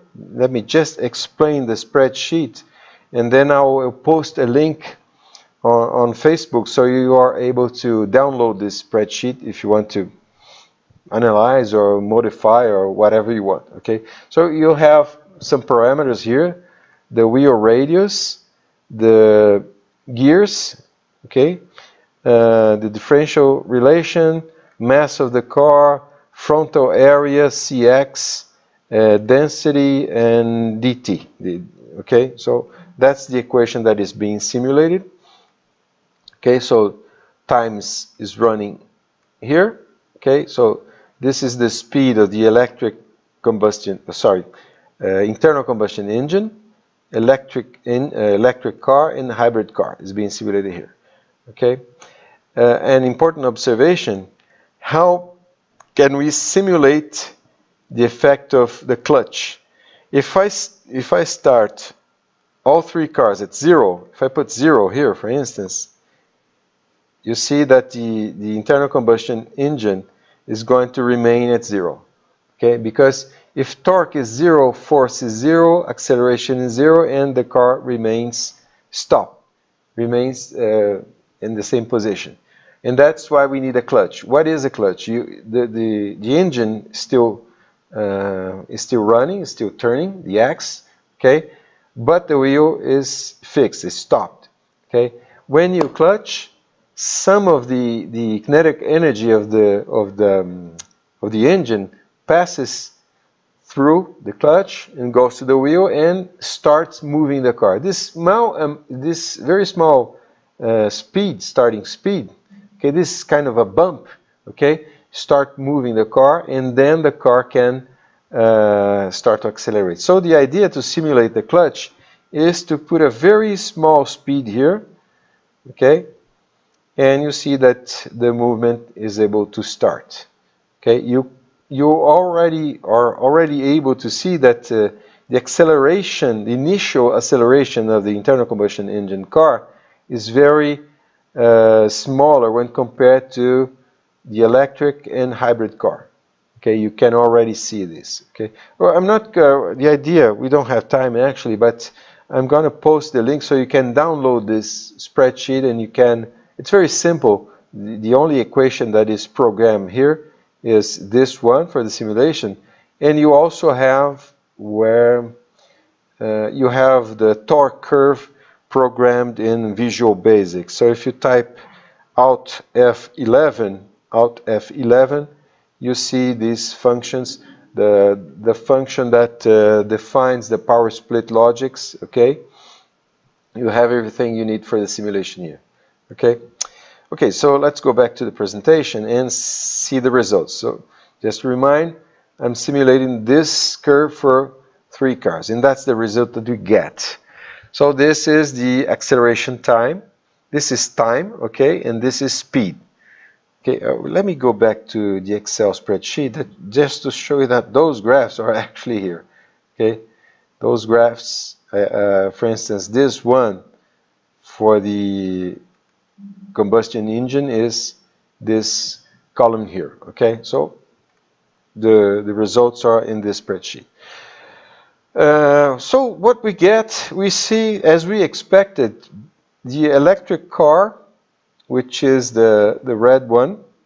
Sorry, I forgot which one. The electric car is the red one. Is it? Yeah, I have a color code. So the yellow one is the electric, okay? The orange one is the internal combustion engine car, and the red one is the hybrid car, okay? So let's see. Yeah, the yellow one is the electric. So you see that the electric and hybrid cars, they accelerate very fast in the beginning for the test, because the corresponding torque curve has a maximum torque at low speed. Okay.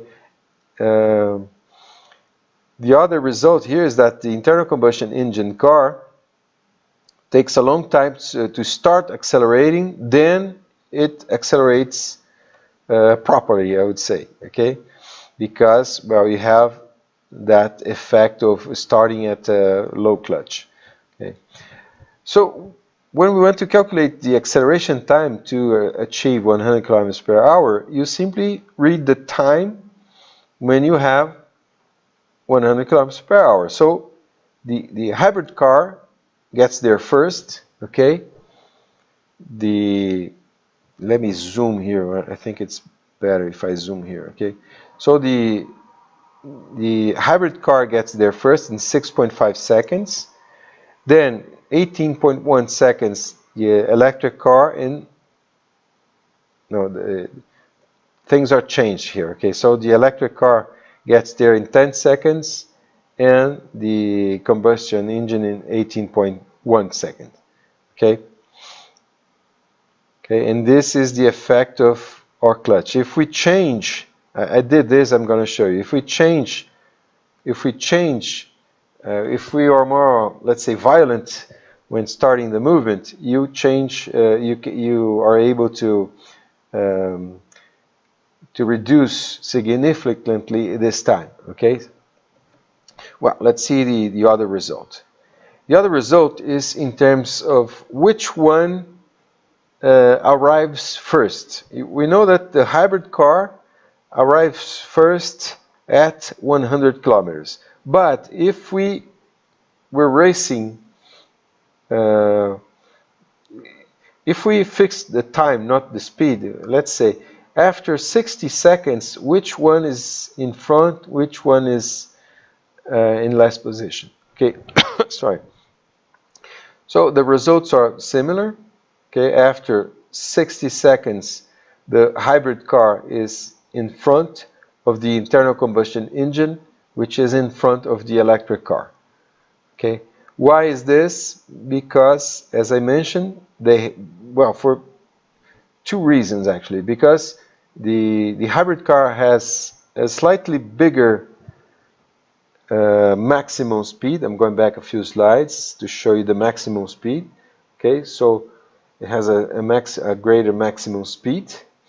Okay, but also because the hybrid car accelerates as fast as the electric car, which is the yellow curve here, but the hybrid car does not lose performance. Okay, because at higher speeds, the electric car starts to lose performance because its torque curves starts to drop down. I'm going back one slide to, yeah, at higher speeds, the corresponding torque curves starts to drop, okay, and this effect is not as significant for the hybrid car.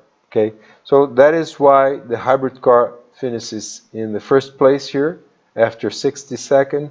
Then the internal combustion engine car, as you can see here, or even here, okay, it starts, it has a hard time starting accelerating or starting the acceleration, but when it starts, it recovers. Okay, it passes the electric car after, well, not at 100 kilometers per hour, but after this, okay, and then it reaches almost the same maximum speed as of the maximum speed of the hybrid car. So we can see this effect here.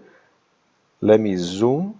Okay, let me zoom this. Okay, so the internal combustion engine has a hard time starting to accelerate, but since its performance becomes better at higher speeds, and the electric car starts to worsen. Okay, so there's a moment after 1.5 kilometers when the internal combustion engine passes the electric car, and then after 60 seconds it's in front of the electric car. These numbers here are the difference. If you look at the spreadsheet, okay, so that's the internal combustion engine is roughly 200 meters behind the hybrid car, okay, and the electric car is roughly 300 meters behind the hybrid car. Okay.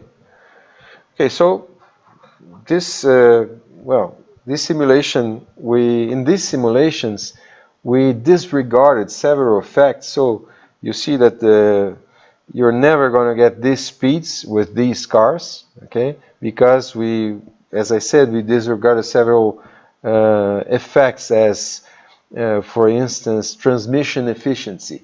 We consider only drag in terms of some effect that is stealing energy from the process, okay? But you have other sources of inefficiencies which we disregarded. But, well, we can take this into account in a more elaborate simulation. Why this is important? Because, well, you see, from these simulations, the electric car seems to be the worst one. But remember, I mentioned that the electric car is very simple. It does not need gear. Okay, so you don't have power loss due to gear inefficiencies. So when we take this into account, probably the electric car is going to do a lot better. I don't know if it's going to be better than the hybrid car or better than the internal combustion engine car. Okay, but the point is we can always simulate. We can always take these effects into account. Okay. Yeah. Okay. So just some points to conclude, or some observations. The hybrid car has two motors, and hence should be heavier. Yeah, of course, it's not surprising that the hybrid car behaves better, performs better. It has two motors, and we are able to extract the best characteristics of these two motors at different speeds through the logics of the power split. So it's not surprising that it performs better. Okay. The second observation related to a more practical application is that the power split's logic can be altered in function of the regime. Okay, so this is for a possible practical application. If you, for instance, you can buy a hybrid car, and if you are running in a city, you can set your power split in order to behave better, in order to perform better in this more intermittent scenario. Or if you are traveling in a road, for instance, you can push a button, for instance, and set the power split for a better performance in this second scenario, in which intermittencies are much less pronounced. Okay. Yeah, and third, how the clutch is engaged strongly influences the starting of the movement for the internal combustion engine. I think I have yeah, I don't have a result here, but you can change. We can do this actually, because I have the spreadsheet here. Let me just zoom here. Okay, I'm gonna show you the effect. Different gearing strategies, engaging strategies. Let me just try to put this in the. Yeah, okay. So I'm going to be more violent in engaging my clutch. Okay, 0.1. Okay, you see that the orange curve changes a lot. Okay, it has a huge influence. If I am stupid with my gear, I can almost have the same as the hybrid car. Okay, but this is not realistic. Okay, so that's the effect of how we engage the gear. Well, final conclusions. Yeah, go on. Sorry, the gear system, is it manual or automatic? This no, for this simulation it doesn't matter, because it's always going to change so that you always have the maximum possible torque. Here, for instance, I can zoom in this curve here. Okay, and if you see, so here we are starting. Okay, when the torque starts to drop, it changes gear to the second gear, and we follow this path. Okay, if you don't change gear, for instance, if you don't, I have to, let me get my pen here. If you don't change gear, for instance, you can have this situation here. Okay, here, and then you change gear. Okay, oh, sorry, the color coincidentally is the same. Let me get a pen here. So if you don't change here at the proper time, I mean, you may have this situation here. Okay, now I'm going to zoom. No. Sorry, I messed up. I'm going back.